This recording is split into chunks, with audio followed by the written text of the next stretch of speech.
आप सबके लिए मैं चाहूँगा सर। शुरुआत करते हैं सर। सबसे पहले मैं अपने जर्नी के बारे में बताऊंगा कि मैं कहाँ का हूँ और वेस्टीज के अंदर कैसे मैं आया, क्योंकि फाइनली बात तो हमें वेस्टीज की ही करनी है। तो दोस्तों, नाम मेरा अरुण भारती है। आपको पोस्टर्स के माध्यम से पता चल चुका है, इवेंट का आपने पोस्टर देखा ही है। और रहने के लिए अगर मैं बताऊं तो मेरा होम डिस्ट्रिक्ट पड़ता है सिद्धार्थनगर। नाम सुना आप लोगों ने? ओके। भगवान बुद्ध की जहाँ पे राजधानी थी कपिलवस्तु, वो हमारे सिद्धार्थनगर में ही पड़ता है। तो वहीं से मैं बिलोंग करता हूँ। और सिद्धार्थनगर जिले के अंदर एक तहसील पड़ता है, बांसी तहसील, नाम शायद आप लोगों ने सुना होगा। तो वहीं का मैं रहने वाला हूँ और वहीं से जन्म हुआ। और शिक्षा दीक्षा की बात अगर करी जाए तो वहीं से सारी चीजें मेरी हुई। और उस समय अगर मैं बताऊं तो ये मेरा फोटोग्राफ जो आप देख पा रहे हैं, ये मेरा सबसे छोटा फोटोग्राफ है। इसके छोटा मेरे पास कोई फोटोग्राफ नहीं है।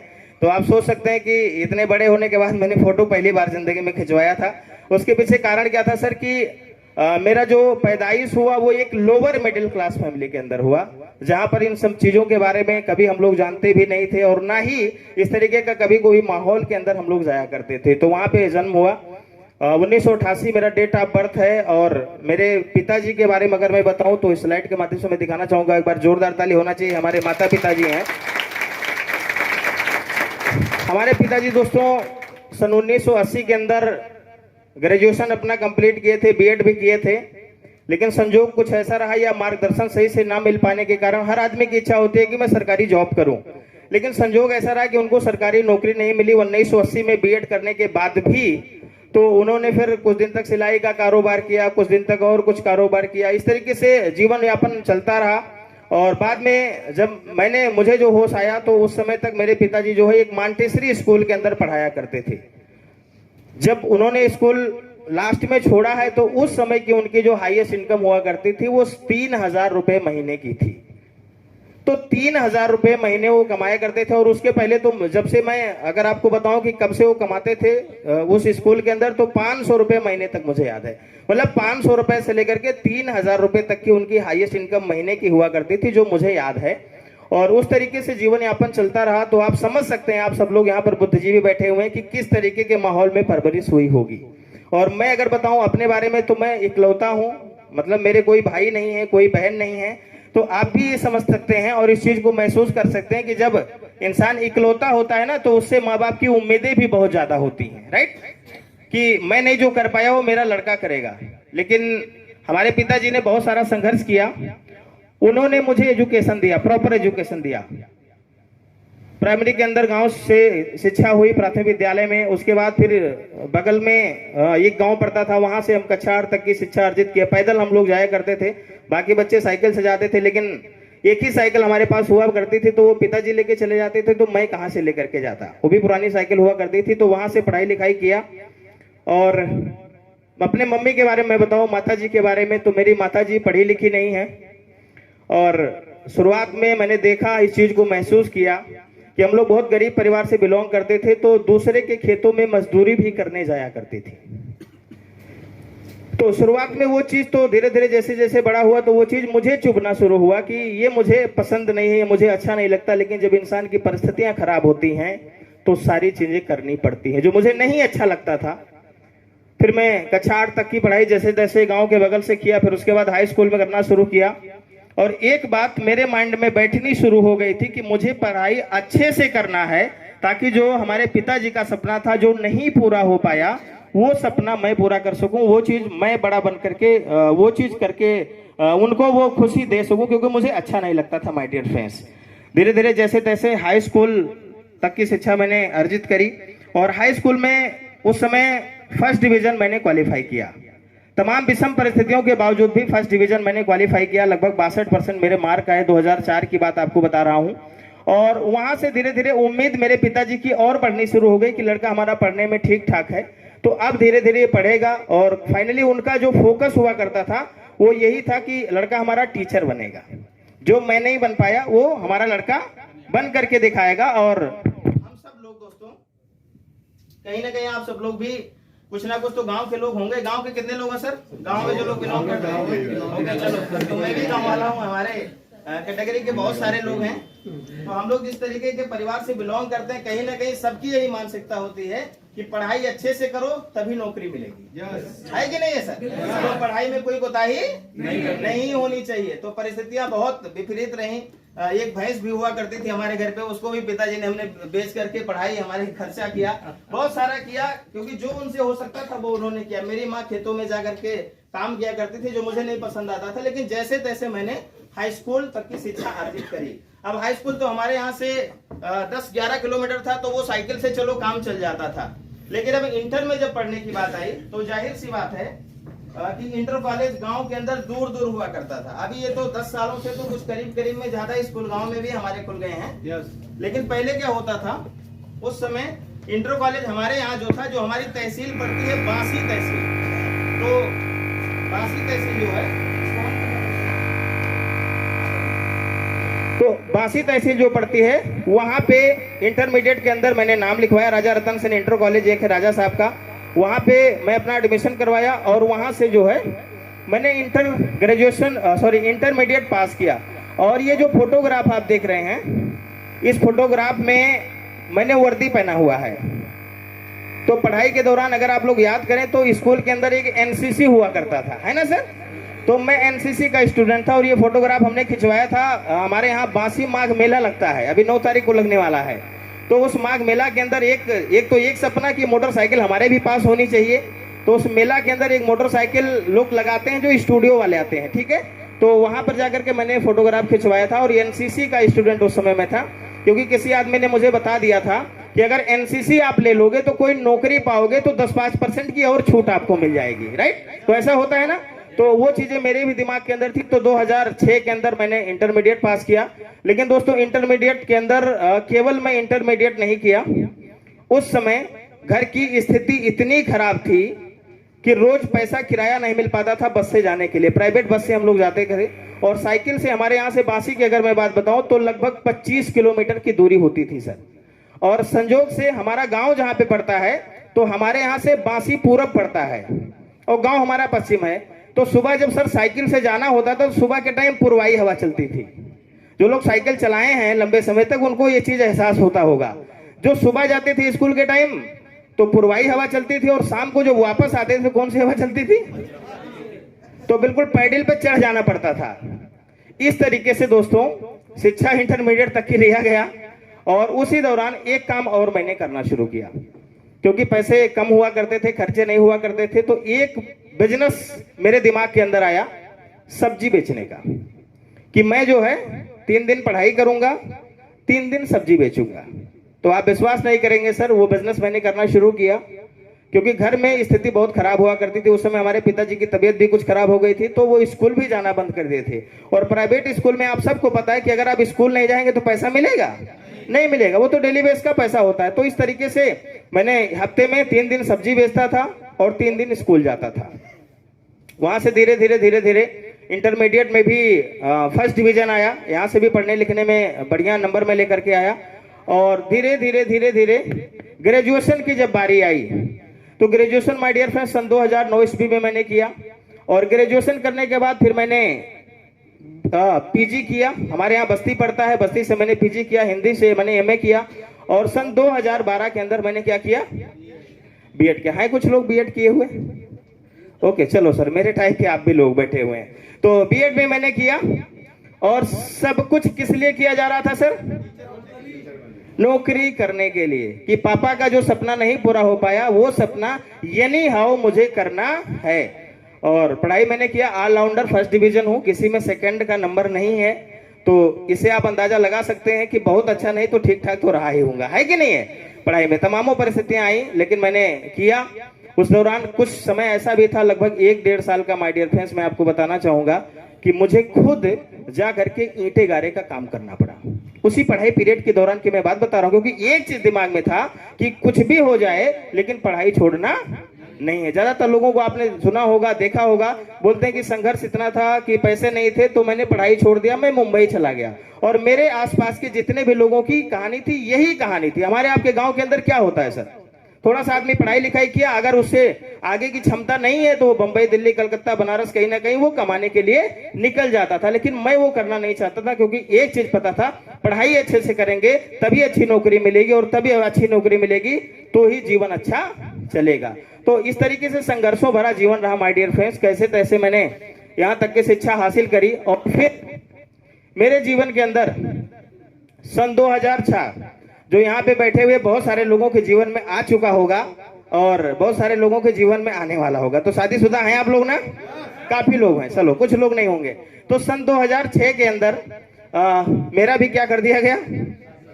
विवाह कर दिया गया। ठीक है सर, ये मेरे शादी की सबसे खूबसूरत तस्वीर है, इसके अलावा कोई फोटो मैं आपको दिखा नहीं पाऊंगा। ठीक है सर, तो सन 2006 में शादी कर दी गई, और 2006 की अगर मैं बात बताऊं तो वही मैं इंटरमीडिएट पास हुआ था। शादी करना कोई जरूरी नहीं था, उसके पीछे कारण मैं आपको बता रहा हूं। कारण यह था कि उस समय, चूंकि मैंने आपको पहले बताया मैं माँ बाप का इकलौता इंसान हूं, तो उम्मीदें ज्यादा होती हैं, राइट। मेरे पिताजी की तबीयत भी उस समय खराब रहा करती थी, और माता जी की तबीयत संजोग भी उस समय कुछ खराब रहा करती थी।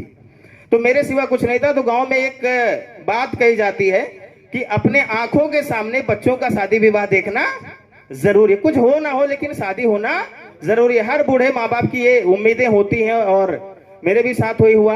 अभी जो पीछे आप देख रहे होंगे ये मेरा घर है सर, दिख रहा है आपको? छप्पर, ये घर मेरा है। इसके बगल में 2 कमरे का मकान था, ईंट का बना हुआ मकान, जो अभी आगे स्लाइड में मैं आपको दिखाऊंगा। वो पिताजी ने उस जमाने के अंदर बनवाया था, बहुत संघर्ष करके। उसका प्लास्टर तक नहीं हो पाया था, बहुत सारी दिक्कतें थी, और वो छत इतने समय इतना पुराना हो चुका था कि जब सबसे ज्यादा दुश्वारी हम लोगों को झेलना पड़ता था, कब? बारिश के दिनों में। बाकी मौसम में तो कोई दिक्कत नहीं, गर्मी है तो छत पे सो लेंगे, ठंडी है तो घर में सो लेंगे, लेकिन सबसे ज्यादा तकलीफ हम लोगों को माय डियर फ्रेंड्स बारिश के दिनों में हुआ करता था। क्योंकि जब बारिश होती थी तो पानी बाहर कम जाता था, अंदर ज्यादा आता था। और कितनी रातें हम लोगों ने गुजारा है। मच्छरदानी तो आप लोग समझ रहे हैं ना, शहर में तो लोग नहीं लगाते हैं तब भी चल जाता है, गांव में तो बिना मच्छरदानी के आप सो नहीं सकते। तो मच्छरदानी के ऊपर पन्नी तान के सोना पड़ता था। पन्नी मतलब बरसाती जिसको बोलते हैं, तालपत्री बोलते हैं, जी बिल्कुल। तो ऐसी भी कई रातें हम लोगों ने गुजारा है, खासकर बारिश के सीजन में। तो इससे आप अंदाजा लगा सकते हैं कि मेरा बैकग्राउंड क्या रहा होगा और मैं कहां से बिलोंग करता हूं, राइट सर।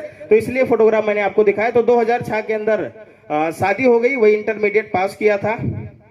पिताजी की तबीयत खराब थी तो जल्दी से शादी विवाह हो गया, और शादी के बाद अगले साल गौना भी हुआ। पहले उस जमाने में शादी और गौना अलग अलग हुआ करता था, अब तो साथ ही में सब होता जाता है ना सर।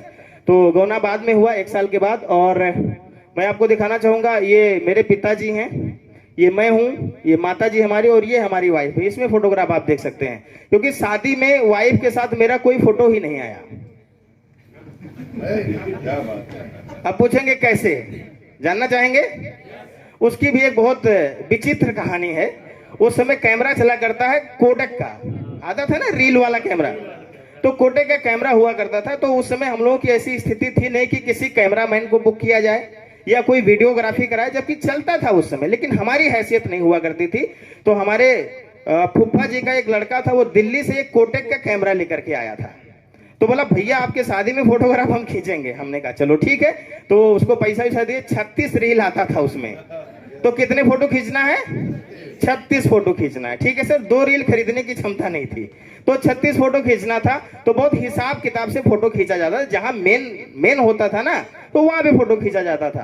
तो आप सोच रहे होंगे कि क्या दुल्हन के साथ मेन नहीं रहा होगा ना, तो वहां भी खींचा गया था, ये बात नहीं है। तो फोटोग्राफ खींचा गया था, पूरी शादी की फोटोग्राफ खींची गई थी। और सुबह के टाइम में जब शादी समाप्त होती है, 4 बजे 5 बजे का टाइम था, तो उसमें एक मेरे मौसी का लड़का था। उसकी कहानी ही वो जीवन भर याद रहेगा। तो उसने कहा कि कैमरा मुझको दे दो, यानी बुआ के लड़के से कौन छीन रहा है? मौसी का लड़का। अब उसने जबरदस्ती छीना। उसने कहा, वो भी नया नया कैमरा लाया था, किसी को देना नहीं चाहता था, ये पोज होता था ना कैमरामैन का, तो वो देना नहीं चाहता था, और ये थोड़ा सा ड्रिंक किया था तो ये छीन रहा था। संजोग ऐसा हुआ सर कि ना कैमरा इसके हाथ में ना कैमरा इसके हाथ में, संजोग से कैमरा कहां गिर गया? जमीन पे।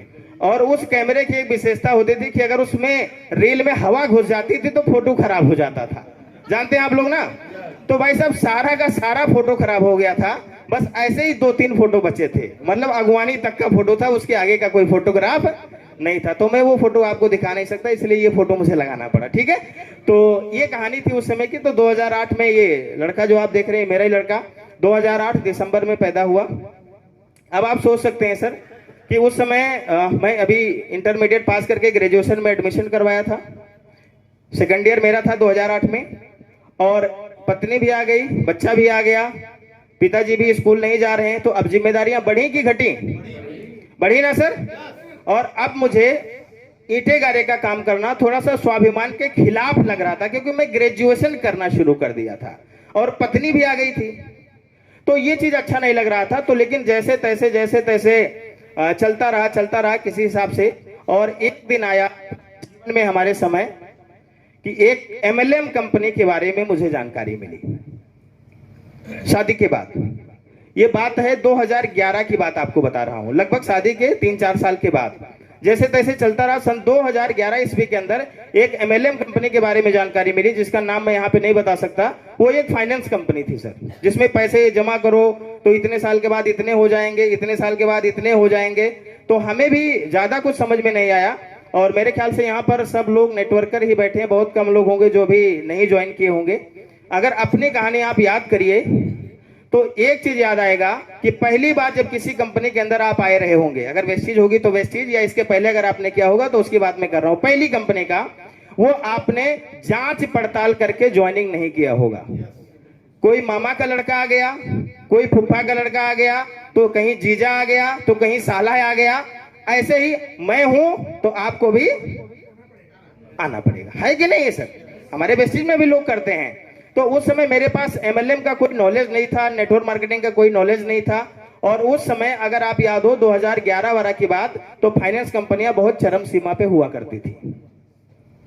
तो 2011 में जहां मेरी शादी हुई थी, हमारे वाइफ के चाचा का लड़का, यानी पद में अगर आप जोड़ेंगे तो मेरा साला, वो भी कक्षा 8 में पढ़ने वाला लड़का, वो एक दिन मेरे को फोन करता है कि जीजा कुछ एक्स्ट्रा इनकम कमाना चाहते हो?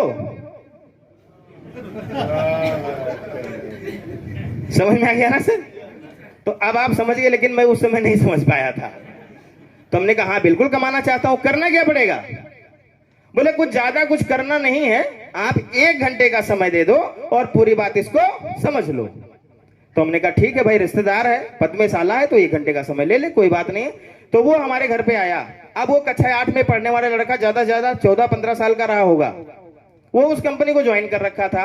अब वो अकेले नहीं आया, अपने सीनियर को लेकर के आया, है कि नहीं है सर? तो वो अपने अपलाइन को लेकर के आया, उनका नाम है मोहम्मद इलियास जी। और वो आए हमारे घर पे, चाय पानी हमने पिलाया, चूंकि रिश्तेदार थे, परिचय हुआ। और माय डियर फ्रेंड्स, वहां से उन्होंने प्लान बनाना शुरू किया, गोले बनाना शुरू किया। ये आप जुड़ जाओगे, 5,000 रुपए आपने लगा दिया, 2 लोगों को और आपने लगा दिया, जैसे तीसरा कोई लगेगा 500 रुपए आपको मिल जाएगा। और जो 5-5 हजार रुपए लगाए हैं ना, हमने कहा सर इनको क्या मिलेगा? बोले जैसे 3.5 साल पूरा होगा 8,000 रुपए इनको भी मिल जाएगा। तो मैं तो सीधा साधा आदमी, मुझे कुछ पता नहीं था। हमने कहा देखो, अगर 3 लोगों का मैं 5-5 हजार रुपए लगाता हूं तो 500 रुपया मुझे मिल गया, ये तो मेरे मेहनताना हो गया। अगर वो नहीं भी कुछ करेंगे तो भी 3.5 साल बाद कितना मिल जाएगा? 8,000 रुपए मिल जाएगा। तो बैंक रेट से ज्यादा ब्याज भी मिल रहा है, तो कोई गलत थी क्या इसमें? सर उसके पहले ना तो मैंने एमसीए सुना था, ना डीसीए सुना था, ना आईआरडीए सुना था, ना सेबी सुना था, ना आईडीएसए सुना था, मुझे कुछ नहीं पता। और मेरे ख्याल से जिन्होंने पहली बार ज्वाइन किया होगा किसी भी कंपनी को, उनको भी ये पता नहीं रहा होगा। सिर्फ एक चीज पता था कि ससुराल का साला आया है, कह रहा है तो 5,000 रुपए दे दो। तो मैंने 5,000 रुपए दे दिया माय डियर फ्रेंड्स, 10-15 दिन के अंदर व्यवस्था करके। और जब वहां पे ज्वाइनिंग मैंने कर लिया तो उन्होंने कहा कि एक सेमिनार है हमारा बस्ती के अंदर, आप आ जाइए। और उस सेमिनार के अंदर मैं गया तो मुझे बहुत सारी चीजें वहां से सीखने को मिला कि नौकरी से अच्छा जीवन हम जी सकते हैं। बहुत सारे एमएलएम के बारे में मुझे जानकारी मिली। और वहां से फिर मैंने भी क्या किया, लोगों को बताना शुरू किया, क्योंकि कोई नेगेटिव अनुभव नहीं था मेरे पास। तो लोगों को मैंने बताना शुरू किया और धीरे धीरे क्या बननी शुरू हो गई सर? टीम बननी शुरू हो गई। और उस समय माय डियर फ्रेंड्स सन 2011 में काम करना, क्योंकि मैं जला हुआ आदमी था। किस बात से? पैसे से। क्योंकि अगर मैं पैसे कमाऊंगा तो मेरी माँ को किसी के खेत में काम करने नहीं जाना पड़ेगा, अगर मैं पैसे कमाऊंगा तो मेरा परिवार अच्छे से चलेगा, अगर मैं पैसे कमाऊंगा तो अब बच्चा भी हो गया, उसको स्कूल में भी भेजना अगले 1-2 साल के बाद। तो इस तरीके से मैंने इस कंपनी के अंदर काम करना शुरू किया और बगैर कोई पूर्व अनुभव के इस कंपनी के अंदर मैंने 3000 लोगों का नेटवर्क बनाया। कितने लोगों का सर? 3000 लोगों का नेटवर्क बनाया और अंत में हुआ वही जो होना था, जो तय है। बिल्कुल सर, एक बार जोरदार ताली आपके लिए चाहूंगा, है ना। हुआ वही जो होना था, हो गया। वेस्टीज के बारे में अगर मैं बताऊं, वेस्टीज कब मुझे जानकारी मिला, इसी दोनों डेट के बीच में जानकारी मिला था, सन 2012 के आसपास। एक लीडर हुआ करते थे हमारे एरिया के, नाम बाद में बताऊंगा। इस कंपनी के अंदर मैंने 25-30 हजार रुपए महीने का कमाना शुरू कर दिया था और 2011-12 में 25-30 हजार रुपए एक महीने रखता था। और एक मोटरसाइकिल भी हमको यहाँ से मिल गई थी सन 2012 फरवरी के अंदर। तो बजाज की डिस्कवर से मैं चलना शुरू कर दिया था। एक साइकिल, पुरानी साइकिल से चलने वाला आदमी जब बजाज डिस्कवर से चलना शुरू कर देगा तो खुशी होगी कि नहीं होगी। 12 लोगों को मैंने गाड़ी भी यहाँ पे दिलवाया था। और उसी दौरान वेस्टीज के एक लीडर से हमारी मुलाकात हुई। जैसे कभी कभी क्या होता है ना सर, कि हमारे भी डिस्ट्रीब्यूटर क्या कहते हैं कि सर एक लीडर है, चलिए उनसे मिल लीजिए, आप अपना समझा दीजिए, वो अपना समझा देंगे, है ना। तो जिसका अच्छा होगा उसमें किया जाएगा। तो फिर मैं कहूंगा कि होता वही है जो होना होता है, ठीक है। तो ऐसे कुछ लोग क्या करते हैं, लीडरों में झगड़ा करवा देते हैं, अब बगल में खड़े होकर सुनते हैं कि जीतता कौन है, ठीक है। तो ऐसे एक थे, तो उन्होंने मुझे ले जा करके उनके सामने बैठा दिया, बोले एक बहुत अच्छे लीडर हैं और अगर वो आ जाएंगे ना तो फिर मजा आ जाएगा। तो हमने कहा ठीक है, मजा आ जाएगा, चलो मुलाकात कराओ। लेकर के गए। हमारे यहाँ एक मसीना चौराहा पड़ता है, गांव है, तो वहां पे सामने सामने बैठे कोई, वो एक लीडर थे, वो चश्मा उश्मा लगा करके आए थे, काला पैंट सफेद शर्ट, बढ़िया से आए, अपना CT 100 खड़ा किए और उन्होंने मुझे समझाना शुरू किया और मैंने उनको समझाना शुरू किया। यही तो होना था ना, क्योंकि वो हमारी डाउनलाइन हमको ले गई है तो सम्मान भी तो बचाना है। तो सिद्ध इतने करना है कि हमारी कंपनी आपकी कंपनी से बढ़िया है, यही तो सिद्ध करना होता है अपलाइन को। तो वो अपना सिद्ध कर रहे थे, हम अपना सिद्ध कर रहे थे और सिद्ध करते करते लास्ट में जो दुखती नब्ज होती है ना, आदमी उसी को दबाता है। हमने भी पूछ लिया, सर वेस्टीज में कितने दिन से काम कर रहे हैं? बोले 2009 से काम कर रहा हूं। हमने कहा कितने साल हो गया? 3.5 साल हो गया। कितना पैसा कमाते हैं? मैंने पूछा उनसे। तो उन्होंने कहा देखो अरुण जी, अभी मैं ज्यादा पैसा नहीं कमा रहा हूं, अभी मैं सीख रहा हूं, कभी कभी पैसा घर से ही लग जाता है। तुमने कहा यार अजीब आदमी हो आप, 3.5 साल से काम कर रहे हो, बताओ कितने का चेक है? क्योंकि मेरा 35,000 का था उस महीने का उस कंपनी में। तो उन्होंने कहा नहीं नहीं, अभी मैं सीख रहा हूं, लेकिन विजन बड़ा है। अपनी कंपनी के बारे में उन्होंने बताया जो बताना होगा, ठीक है सर। तो हमने कहा ठीक है सर, आप 3 साल से काम कर रहे हो ना, मैं देखो 6 महीने काम किया हूं, 7 महीने डिस्कवर बाइक से चल रहा हूं और आपके बाइक से दोनों साकर से तेल फेंक रहा है, ठीक है। और बातें कौन सी करते हैं कि हमारी कंपनी में एक लीडर है 20 लाख रुपया महीना कमाते हैं। समझ में आ रहा सर? उस समय तो हमें नहीं समझ में आया, हमने भी उनको समझाया, उन्होंने भी हमको समझाया, नहीं समझ में आया सर। और धीरे धीरे धीरे धीरे धीरे धीरे धीरे धीरे हमारी कहानी क्या हो गई, मैं आ गया 0 पे। और उनकी कहानी अभी आगे बताऊंगा आपको, ठीक है। तो ये मेरी कहानी थी। तो 2011 से 2015 तक का सफर मैंने उस MLM कंपनी के अंदर काम किया, 3000 का नेटवर्क बनाया, लगभग 60-65 हजार रुपए तक की इनकम में मेरी हाईएस्ट इनकम वहां पे पहुंची थी। और वहां पे ये कहानी हो गई। और आप समझ सकते हैं इस बात को कि 3000 गुणे 5 करेंगे तो कितने करोड़ हो जाएंगे, है ना सर। वो किसके विश्वास पे आए थे? मेरे विश्वास पे आए थे। वो अलग बात है कि उन्होंने मैंने प्लान दिखाया, कंपनी बताया, बट वो कहीं ना कहीं मुझे ही करेंगे। तो यहाँ पे दोस्तों 2015 आते आते सबको सिस्टम क्या हो गया, धराशायी हो गया। फिर वेस्टीज वाले मिले 2014 में, फिर नहीं समझ में आया। क्योंकि अब क्यों नहीं समझ में आ रहा था, क्योंकि इतने लोगों की लायबिलिटी है, किसको जाएंगे बताने। ये कहानी हो चुकी थी। और दूसरे पहलू पे अगर आप ध्यान देंगे तो मैं बनने क्या आया था, टीचर।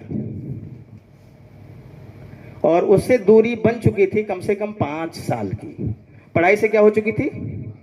अब ऐसे आप अंदाजा लगा सकते हैं कि जो लड़का हाई स्कूल से लेकर के B.Ed तक की शिक्षा फर्स्ट डिवीजन में कर सकता है। हिंदी से मैं एमए हूं, संस्कृत से मैं एमए हूं, उर्दू से भी मैंने हाई स्कूल से लेकर के एमए तक की शिक्षा ली है, खुद लिख पढ़ करके। ये नहीं कि वो नकल वाला सिस्टम। क्योंकि एक चीज मेरा उद्देश्य था कि मुझे क्या बनना है, टीचर बनना, क्योंकि उस समय उर्दू टीचर की भी भर्ती आती थी। तो मैं कहीं से छोड़ने वाला नहीं था सर। पता मुझे चला, तुरंत में भागा भागा, इधर मैं ग्रेजुएशन कर रहा था, उधर जाकर के मैंने सिंगल सब्जेक्ट से हाई स्कूल किया। यूपी बोर्ड की बात बता रहा हूँ, जामिया इस्लामिया वाला स्कूल की नहीं बता रहा हूँ, जहां पर किताब धर के लिखा जाता है। और मैं आपको बताऊं, 1 साल के अंदर अगस्त में मैंने फॉर्म भरा और अगस्त से परीक्षा होती मार्च में, अगले साल अगस्त से लेकर के मार्च तक में मैंने सेल्फ स्टडी करके उर्दू लिखना पढ़ना सीखा बगैर किसी गुरु के। अब आप सोच सकते हैं सर कितनी ललक रही होगी। और उस समय एमएलएम के चक्कर में मेरी 5 साल का जीवन, मैं क्या टेट नहीं पास कर सकता था अगर तैयारी ही करता? हो सकता था ना सर उस समय। लेकिन बिल्कुल नौकरी दौड़ना, काटने के लिए दौड़ रहा था, क्योंकि एमएलए में हम अच्छा जीवन जी सकते हैं। तो इस तरीके से दोस्तों यहाँ पर 5 साल की दूरी भी पढ़ाई से बन चुकी थी और नेटवर्क मार्केटिंग से भी यहाँ पे आ चुके थे। सपना था एक अल्टो कार होगी, वो सपना नहीं पूरा हुआ। सपना था सिंगापुर जाएंगे, विदेश यात्रा, वो सपना नहीं पूरा हुआ।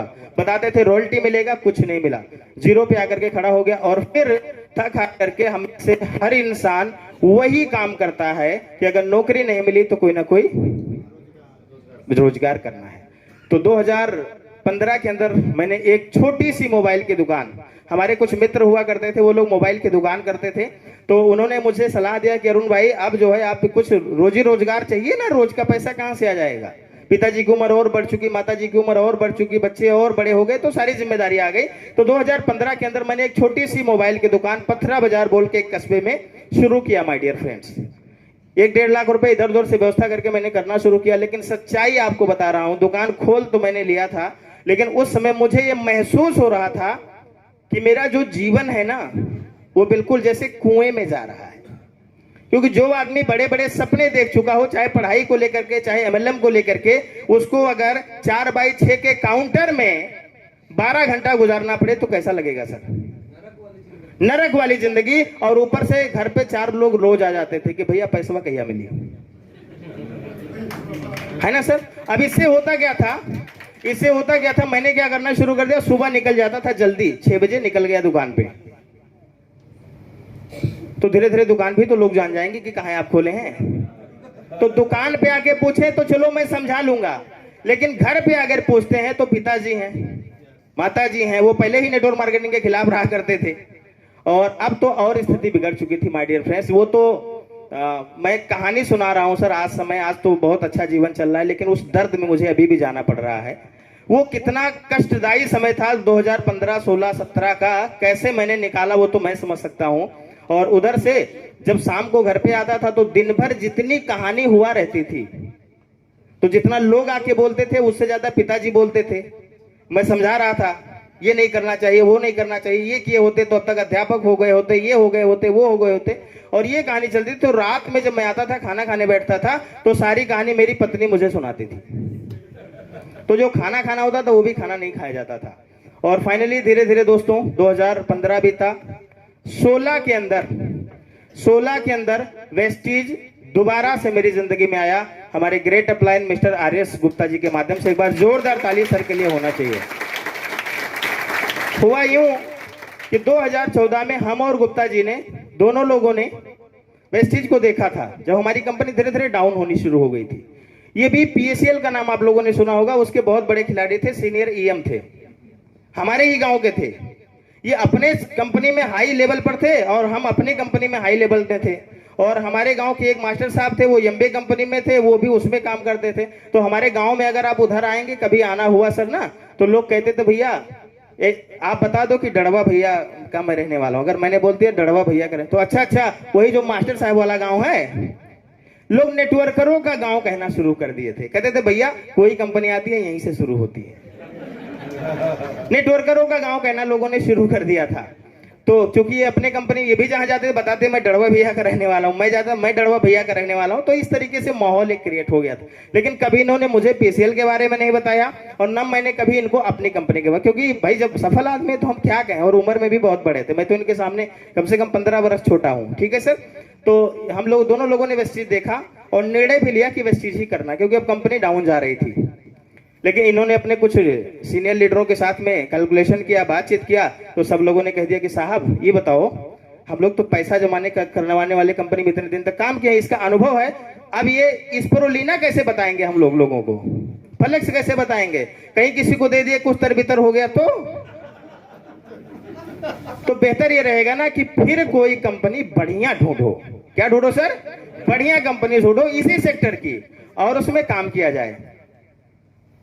तो गुप्ता जी वहां से बह गए, हमने उधर दुकान खोल लिया। 2 साल का जीवन अलग अलग हो गया, और हमने एक कसम खा लिया था कि अब एमएलएम नहीं करेंगे भैया, दुकान करेंगे, और फिर किताब उताब खरीद के लाया कि तैयारी करेंगे, टेट वगैरह पास करेंगे, कुछ करेंगे, बट ये सब काम नहीं करेंगे। और मेरे जगह पे आप होते तो आप भी यही करते। 5 साल काम करने के बाद अगर आप फेल हो जाओ तो क्या करोगे? यही तो करोगे।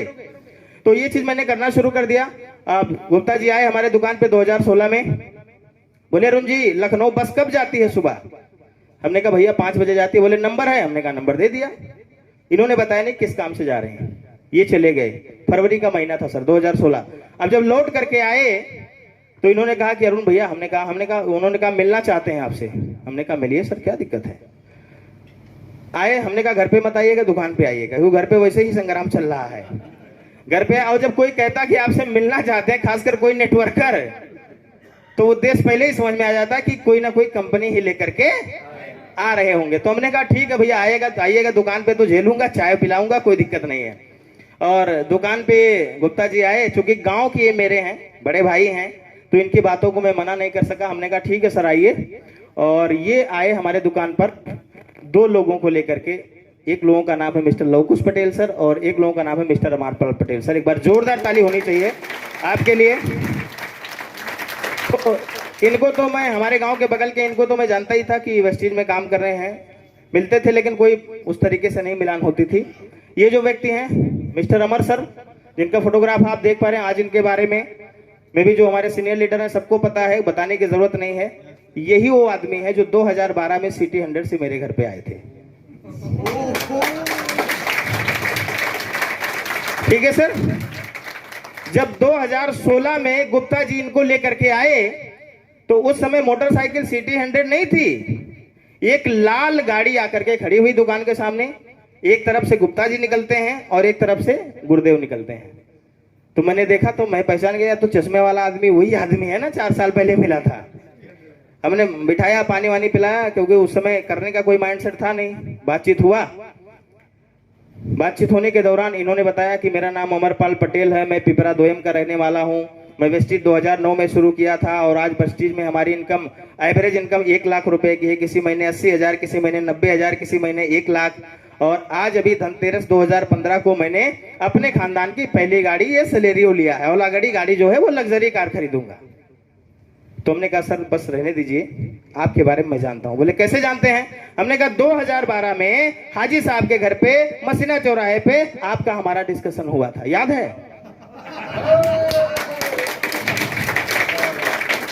तो माय डियर फ्रेंड्स, याद आया उनको भी। हमने कहा साहब पैसा आप कमाते हो, इस बात का क्या सबूत है? सारा बैंक स्टेटमेंट उन्होंने दिखाया, गाड़ी का कागज दिखाया, सारी चीजें उन्होंने दिखाया। और गुप्ता जी ने कहा कि भैया बहुत बड़ी गलती हम लोगों से हो गई, क्योंकि सन 2016 फरवरी में गुप्ता जी जिनका मीटिंग देखने गए हुए थे लखनऊ के अंदर, गन्ना विकास प्राधिकरण में हुआ था, हमारे सीनियर लीडरों को याद होगा, वो प्रोग्राम था हमारे great upline mister Siddharth sir का। एक बार जोरदार ताली उनके लिए होना चाहिए। और उस समय सर की इनकम लगभग 40 लाख 45 लाख रुपए हुआ करती थी महीने की इनकम। और गुप्ता जी देख करके जब आए, क्योंकि गुप्ता जी का पीछा लवकुश सर कर रहे थे 5 सालों से, 2011 से 2016 तक का, तो उनको लास्ट में यही कह करके ले गए थे कि भैया चलो गुप्ता जी, नहीं तो रिश्ता अब खत्म हो जाएगा। 5 साल हो गया समझाते समझाते। किराया मैं दूंगा, टिकट का पैसा मैं दूंगा, समझ में आएगा तो मीटिंग से निकलने के बाद पैसा दे दीजिएगा, नहीं तो आप हमारे बड़े भाई हैं, कोई बात नहीं। अब जीवन में मैं आपको वेस्टीज के लिए कोई बात नहीं कहूंगा। गुप्ता जी भी संबंधों को बचाने के लिए चले गए थे। अब ये जब समझ करके आए तो आ करके हमसे कहने लगे कि अरुण भाई बहुत बड़ी गलती हुई, अगर हम लोग धीरे धीरे चले होते ना तो अब तक 50,000 रुपए महीने का आ रहा होता है ना, धीरे धीरे चले होते। और चूंकि एक लाइव एग्जाम पर अमरपाल सर हम लोगों के सामने, जो आदमी सिटी 100 गाड़ी से चला हो, मेरे ही आंखों के सामने मोबिल फेंकता हुआ दोनों साकर से, वो आदमी आज कार से चल रहा है और कह रहा कि अब की खरीदूंगा बड़ी कार, बड़ी मतलब 50 लाख से ऊपर की कार।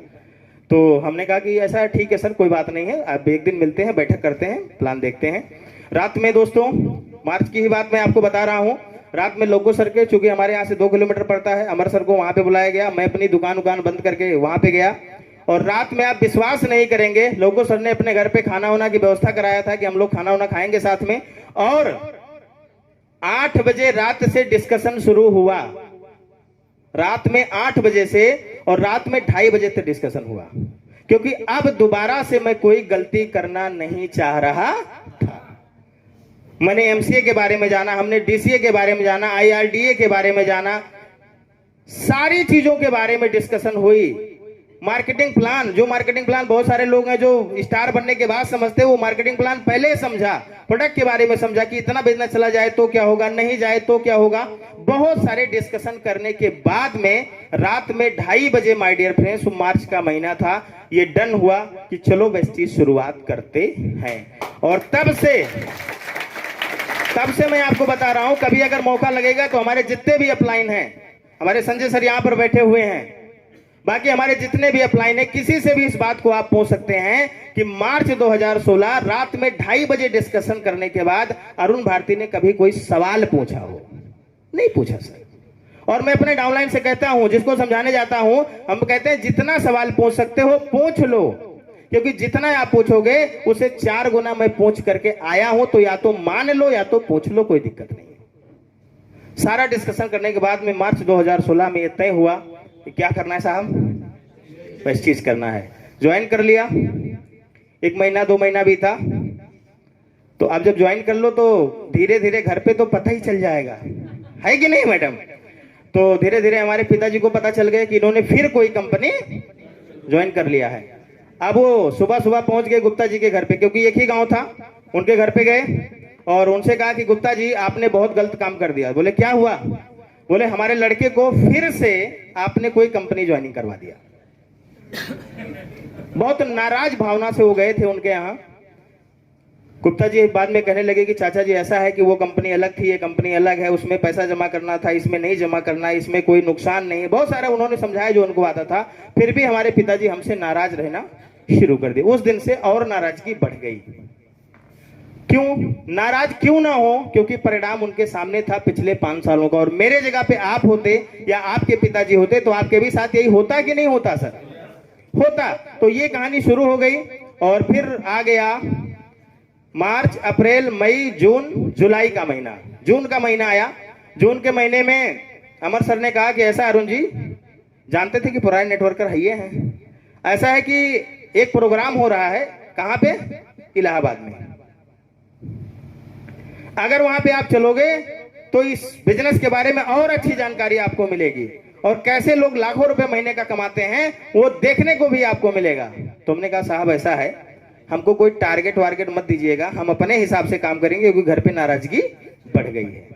क्योंकि अभी तो चलो चल जा रहा है, सुबह शाम मैं समय निकाल के मैनेज कर रहा हूं, लेकिन अगर मैं इलाहाबाद गया तो कम से कम 14-15 घंटा तो आने जाने में लगेगा, रात तो हो ही जाएगा, तो घर वालों को पता चल जाएगा।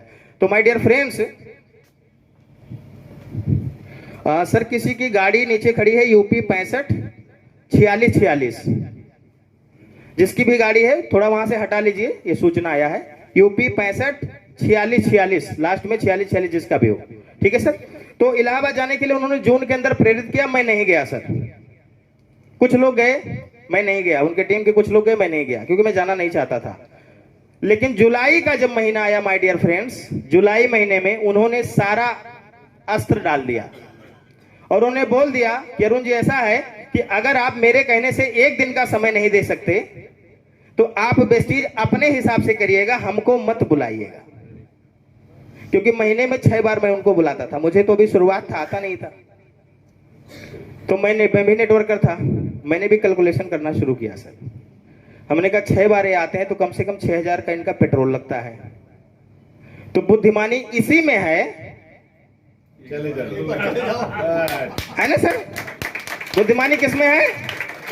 एक बार इवेंट में चले जाओ, क्योंकि एक बार जाने से 6 बार बुलाने का मौका है। और ये सच्चाई है माय डियर फ्रेंड्स कि बिना अपलाइन के आशीर्वाद और सहयोग से शुरू में तो काम होने वाला नहीं है। बाद में आशीर्वाद ही केवल मिलता रहेगा तो भी काम चल जाएगा, लेकिन शुरुआत में सहयोग की भी जरूरत होती है। और एक टेक्निक और उन्होंने इस्तेमाल किया कि मेरे डाउन लाइन में 2 लोगों को तैयार कर दिया इलाहाबाद जाने के लिए। अब फिर वो मेरे सामने बैठे, बोले देखो विजय पांडे जी जा रहे हैं, वो अर्जुन राणा जी जा रहे हैं। आप सोचो अरुण जी की 5 साल आपने कोई कंपनी किया है, जरा सोचो अगर डाउन लाइन जाए, अपलाइन ना जाए तो कैसा लगेगा? समझ रहे हैं आप लोग ना? तो हमने कहा सर बात तो सही कह रहे हैं। तो माय डियर फ्रेंड्स, कुल मिलाकर के मैं भी तैयार हो गया और बहुत सारा सहयोग रहा हमारे सभी ग्रेट अपलाइनों के लिए। एक बार जोरदार ताली चाहूंगा, क्योंकि उसी इवेंट के बाद इन गुरुओं से मिलने का मौका धीरे धीरे मिलना शुरू हुआ माय डियर फ्रेंड्स। उसी इवेंट के बाद से मेरा परिचय नहीं था आप लोगों से, धीरे धीरे परिचय होना शुरू हुआ। और मैं आपको बताऊं सर, जुलाई का महीना था। एक चीज दिमाग में आप रखिएगा कि सफलता हर आदमी चाहता है, लेकिन सफलता की कीमत भी देना पड़ता है। बिना सफलता की कीमत दिए सफलता मिलने वाली नहीं है। जो लोग कहते हैं ना कि बहुत कम लोग सफल है, तो वो कम ही लोग होते हैं जो उस पेन को उठाते हैं, उस दर्द को उठाते हैं। जुलाई का महीना, मैं हमारे टीम से और कुछ लोग मिलाकर के 8 लोग तैयार हुए। कितने लोग सर? 8 लोग। और इलाहाबाद की बात अगर मैं बताऊं तो हमारे यहां से लगभग 300 प्लस किलोमीटर पड़ता है। उस समय फैजाबाद से जो रोड था वो भी बहुत खराब रोड हुआ करता था, ये भी रोड खराब हुआ करता था। जुलाई में 8 लोग तैयार हुए कि कहां चलना है सर? CSS देखने। उस समय प्रोग्राम हुआ करता था, सर्किट हाउस में प्रोग्राम हुआ करता था। तो वहां पे जाने के लिए तैयार हुए 8 लोग, और हम लोगों ने मिलकर के एक बोलेरो गाड़ी बुक किया। गांव के अंदर बोलेरो ज्यादा चलती है, तो एक बोलेरो गाड़ी हम लोगों ने 6000 रुपए में बुक किया कि सुबह भैया 3 बजे निकलना है और चलना है। माय डियर फ्रेंड्स, 3 बजे रात में, वो भी बारिश का महीना, जुलाई का महीना था, 300 किलोमीटर से ज्यादा की दूरी। तो 3 बजे अगर निकलना है तो 2 बजे जगना पड़ेगा। 2 बजे जग करके सेविंग करना, नहाना, जूते में पॉलिश करना, कपड़ा पहनना। और जुलाई का महीना है तो उस दिन बारिश भी होनी शुरू हो गई थी। सुबह के टाइम बारिश भी होनी शुरू हो गई थी। 8 लोगों को ले जाना था। फोन मिलाया जा रहा है 8 लोगों के पास, भाई जगाना पड़ेगा ना, और जो सीनियर होता है उसी को सारा काम करना होता है। फोन मैंने लगाना शुरू किया। 8 में से माय डियर फ्रेंड्स, 1 लोगों का नंबर लगाया तो बता रहा नॉट रीचेबल। उस समय छोटी मोबाइल हुआ करती थी, ठीक है, बड़े मोबाइल तो, लेकिन छोटी मोबाइल जरूर हुआ करती थी। तो अगर नॉट रीचेबल बता रहा, अगर स्विच ऑफ नहीं बता रहा है तो इसका मतलब क्या है सर? नेटवर्क नहीं है। लेकिन नेटवर्क था, एक और जुगाड़ था उसमें, क्योंकि मैं मोबाइल की दुकान किया था, बता दे रहा हूं आपको। डायरेक्ट बैटरी निकाल दीजिए ना तो स्विच ऑफ नहीं बताता था, ठीक है। तो क्या किया, एक आदमी ने बैटरी निकाल दिया था, तो नॉट रीचेबल बता रहा है। अब बारिश हो रही है, चलो कोई बात नहीं। दूसरे को लगाया तो उसका स्विच ऑफ बता रहा है। आप जिस व्यक्ति से कॉल कर रहे हैं ना, बंद हो चुका है। चलो तीसरे आदमी को फोन लगाया, 12 घंटे लगाने के बाद भी उसने नहीं उठाया। तो 8 में से 3 तो कैंसिल हो गए। बचे कितने साहब? कितने बचे? 5। वो 5 लोग फोन उठाए, उन 5 लोगों से बात हुआ। वो 5 लोग, चूंकि प्राइवेट गाड़ी हम लोगों ने बुक किया था बोलेरो, और हम लोग का गांव किसी का 2 किलोमीटर, किसी का 3 किलोमीटर, किसी का 5 किलोमीटर, ऐसे ही था। वो बोलेरो वाला आया सबसे पहले हमारे गांव पे, क्योंकि हमारे गांव के कितने लोग थे? 2, मैं और गुप्ता जी, ठीक है, 2 लोग थे। तो बोलेरो पहले यहाँ पे आई। आपको बता रहा हूं सर कि रात में 3 बजे, चूंकि बोलेरो हमारे घर पे थोड़ी ना आएगी, बोलेरो तो रोड पे आएगी ना, क्योंकि घर रोड पे था ही नहीं। छाता लेकर के हम लोग निकले थे बारिश में। माय डियर फ्रेंड्स, इस चीज को याद रखिएगा, सफलता कीमत मांगती है। कभी कभी आपकी परीक्षा होगी, रोज नहीं परीक्षा होगी। छाता लेकर के निकलते हैं हम लोग, बोलेरो में बैठे, फिर बाकी 3 लोगों को बैठाए। वो 5 के 5 लोग छाता लेकर के अपने घर से निकले थे रात में 3 बजे बारिश में भीगते हुए। माय डियर फ्रेंड्स, बोलेरो में आकर के बैठे और गए हम लोग इलाहाबाद। सर्किट हाउस के अंदर प्रोग्राम हुआ, वहीं पर हमारे सिद्धार्थ भाई से मुलाकात हुई, सर लोगों से मुलाकात हुई, और वो CSS करने आए हुए थे मिस्टर तेजिंदर पाल राणा। एक बार जोरदार ताली चाहूंगा उनके लिए माय डियर फ्रेंड्स। उनका प्रोग्राम मैंने देखा कि एक किसान आदमी, इंटरमीडिएट पढ़ा हुआ आदमी, अगर इस बिजनेस के अंदर 2.5 लाख रुपए उस समय का चेक था सरकार, 2.5 लाख रुपए महीने का कमा सकते हैं, 2 कार खरीद सकते हैं। एक हुंडई की यान गाड़ी उन्होंने दिखाया था स्क्रीन पे, और एक उन्होंने दिखाया था क्रेटा गाड़ी। ठीक सर, मुझे एक एक पल याद है। और वो देखने के बाद, सब कुछ समझने के बाद, उन्होंने अपना पैन कार्ड नंबर बताया, अकाउंट स्टेटमेंट दिखाया, सब कुछ दिखाने के बाद, और भी बहुत सारे सीनियर्स लीडर से मुलाकात हुई जो क्राउन पे ले गए कि मेरी इनकम 1 लाख है, 1.5 लाख है। आर के साहब से मुलाकात हुई, उत्तम साहब से मुलाकात हुई, संजय सर से मुलाकात हुई। सुरभि मैम के बारे में बताऊं तो उस समय शायद लेवल स्टार डायरेक्टर का था, 80,000 रुपए की इनकम थी। तो हमने देखा यार अगर ये लड़की कर सकती है तो मुझे भी करना चाहिए। एक मौर्या साहब थे, बता रहे थे कम पढ़े लिखे हैं। तो ऐसे बहुत सारे लीडरों से मिलने के बाद माय डियर फ्रेंड, जो सपना उस दुकान के तले दब चुका था, वो सपना फिर धीरे धीरे उभरना शुरू हुआ उस इवेंट में जाने की वजह से। और शायद मैं कहता हूं, अगर मैं उस इवेंट में ना गया होता तो शायद जुड़ा तो रहता वेस्टीज में, लेकिन ये मुकाम नहीं होता। और मीटिंग के बाद वहां पे अनाउंसमेंट हुआ कि अगले महीने भी प्रोग्राम होगा। अब अपलाइन को नहीं कहना पड़ा, क्योंकि सपने मेरे हैं, पूरा मुझे करना है, सफलता मुझे चाहिए, तो टिकट भी मुझे लेना है। अगले इवेंट का टिकट लेकर के आया।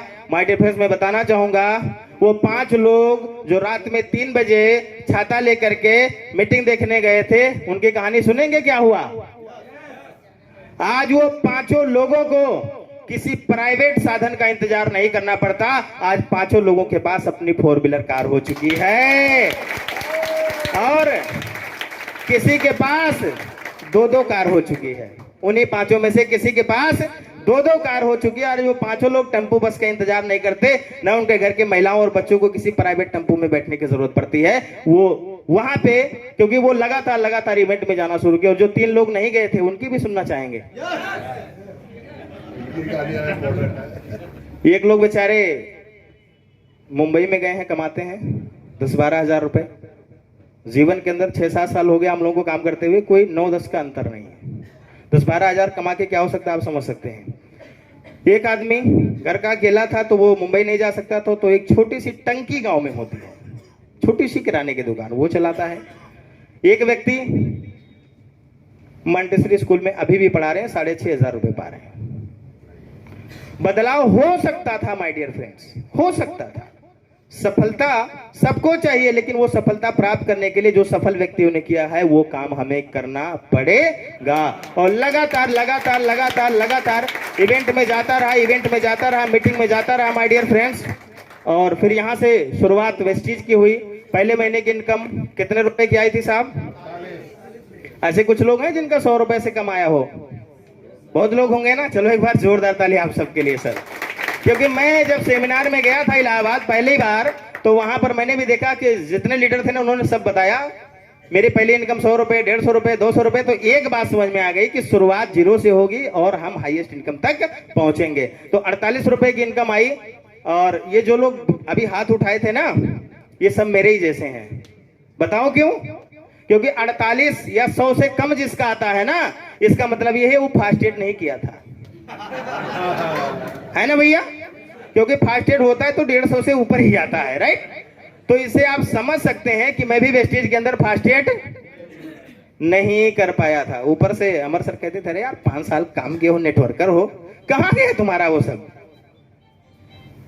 ऐसा नहीं कि मैंने लोगों को प्लान नहीं दिखाया था माय डियर फ्रेंड्स। मैंने भी अपने ऊपर की फ्रंट जो हमारी डाउनलाइन हुआ करती थी उनसे बात किया, उन लोगों के सामने रखा। उन लोग सब ने कहा कि फिर कंपनी लेकर के आ गए, अभी 1 में तो बजान पड़ा है ना सर, पैसा नहीं निकला। लेकिन मैं रुका नहीं माय डियर फ्रेंड्स। 3-4 दिन तक मैंने लोगों को इकट्ठा किया, प्लान दिखाया, किसी ने मेरी बात नहीं मानी। हमारे पुरानी कंपनी के लोगों ने। एक दिन मैं इतना निराश हो गया, इतना डिप्रेशन में चला गया कि लगता है मैंने फिर से गलती कर दिया है, दुकान ही करना था ये फालतू में मैंने। क्योंकि हमारे ये पिलर थे सर, ये पिलर थे हमारे, इनके सारे मैंने टीम बनाया था, और यही नहीं सुन रहे हैं तो काम कैसे चलेगा? फिर दोस्तों मैंने मंथन करना शुरू किया, क्योंकि सच्चा गुरु आपके अंदर बैठा हुआ है, सच्चा न्यायाधीश आपके अंदर बैठा हुआ है। अगर उसकी बात मान लो ना तो बाहर गलत हो ही नहीं सकता। मैंने आत्म अध्ययन करना शुरू किया और लगा कि मुझे अब वेस्टीज छोड़ देना पड़ेगा। फिर अंदर से एक आवाज आई कि अरुण भारती, जब आपने उस कंपनी को ज्वाइन किया था तो क्या आपके पास MLM का कोई अनुभव था? उत्तर आया नहीं था। जब आपने उस कंपनी के अंदर काम किया था तो क्या आप लोगों से कैसे कम्युनिकेशन करना है पता था? उत्तर क्या आया? नहीं था। फिर भी जितने 3000 लोगों का नेटवर्क आपने बनाया था, क्या सब लोग रिश्तेदार थे? उत्तर आया नहीं था। तो फिर मन के अंदर क्या आया कि जब ना तो वो रिश्तेदार थे, ना तो कोई अनुभव था, फिर भी अगर 3000 नेटवर्क का नेटवर्क खड़ा हो सकता है तो आज तो हमारे पास 5 साल का अनुभव है ना सर? अगर मैं फिर से नए लोगों पे काम करना शुरू करूंगा तो फिर से नेटवर्क बन सकता है, और वही काम मुझे करना पड़ा माय डियर फ्रेंड्स। वही काम मुझे करना पड़ा। 48 रुपए की इनकम आई, फास्ट एड नहीं हुआ। मैंने ऐसा नहीं कि मैं काम नहीं किया था, मैं रात में दुकान बंद करता था, फिर जाके प्लान करता था। दुकान को करते हुए बंद नहीं किया सर, क्योंकि पैसे भी वहीं से आ रहे थे। सुबह शाम काम किया, बहुत लोगों को प्लान दिखाया, लेकिन किसी ने खरीदारी नहीं करी। 1-2 लोगों ने ज्वाइनिंग करा दिया, वो ज्वाइनिंग करके फार्म अभी भी पड़ा हुआ। अभी हमने सर घर बनवाना जब शुरू किया 2019 में, तो हमारी वाइफ ने एक गत्ता निकाला बेसिस का, उसमें 19 फार्म भर के धरा हुआ था, अभी भी धरा हुआ है, क्योंकि उस समय ऑनलाइन नहीं होता था, फार्म भरा जाता था। तो पहले लोग फर्मवा भरवा लेते थे कि साहब खरीदेंगे सामानवा, है ना? और आज तक 7 साल हो गया, 1000 रुपए की व्यवस्था नहीं हुई। ठीक है सर। तो 48 रुपए से सफर की शुरुआत हुई। दूसरे महीने कुछ और लोगों को मैंने बताया, तो दूसरे महीने फास्ट एड में भी हुआ, नीचे भी कुछ लोग टीम बनी, 636 रुपए की इनकम आई। ठीक है सर। तो 636 रुपए की इनकम कोई इनकम नहीं है, बट ये कई गुना है, इसको आप देख सकते हैं। पहले महीने से कई गुना है ना? क्या ऐसी जॉब में होती है? क्या बिजनेस में ऐसा होता है इतना छलांग?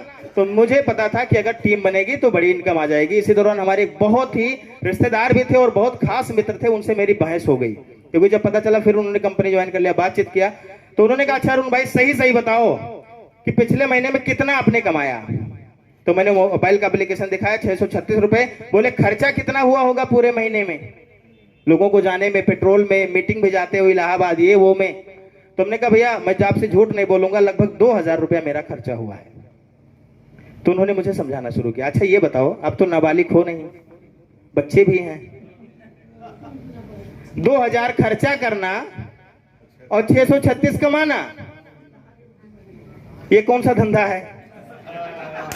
समझ में आया? ये कौन सा बिजनेस है? इसमें तो आपका घर से ही जा रहा है। तो हमने उनको कहा, क्योंकि और आपको भी बता रहा हूं सर, ये सवाल आपके घर से भी आ सकता है, तो जब तक अपना पलड़ा कमजोर है ना, बहस नहीं कर रहा है। ठीक है? मैंने भी बहस नहीं किया। हमने कहा भैया कोई बात नहीं, मैं समझ बूझ के कर रहा हूं, क्योंकि मैं नाबालिग नहीं हूं। मैंने भी वही जवाब दिया, मैं समझ बूझ के कर रहा हूं, लेकिन एक चीज जरूर आपसे कहूंगा, हिसाब किताब 3 साल के बाद करेंगे, है ना? हिसाब किताब कब करेंगे? 3 साल के बाद। क्योंकि मैंने अपने सभी गुरुओं से यही चीज सुना था, इस बिजनेस में अगर काम करना है, टिकना है, तो 3 से 5 साल तो टिकना पड़ेगा। तो मैं 3 से 5 साल का कमिटमेंट लेकर के आया था। कभी मैं इलाहाबाद मिस नहीं किया, जब तक वहां से हुआ वहां गया, फिर लखनऊ स्टार्ट हुआ वहां गया, और फिर अब तो हमारे बस्ती सिद्धार्थनगर में होता है। ठीक है सर। तो 636 रुपए की इनकम आई। अगले महीने की अगर बात बताऊं तो 2300 रुपए की इनकम आई, तो ये भी कई गुना मल्टीप्लाई हुआ था।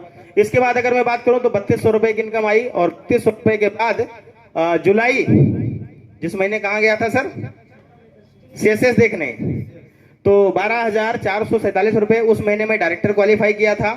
लगभग 5000 या 6000 पीबी से डायरेक्टर क्वालिफाई किया था, और उसमें एक स्कीम चला करता था, तो उसमें 12,000 रुपए की इनकम आई थी। फिर अगले महीने 15,000 रुपए की इनकम आई, और उसके अगले महीने कितने की इनकम आई साहब? 9,000 रुपए की इनकम आ गई। तो 15,000 से 9,000 आ गया, तो अब तो छोड़ देना चाहिए, अब तो मार्केटिंग प्लान खराब हो गया, अब तो कंपनी खराब हो गई, है ना सर? अगले महीने और मेहनत किया, 9,000 रुपए की इनकम आई।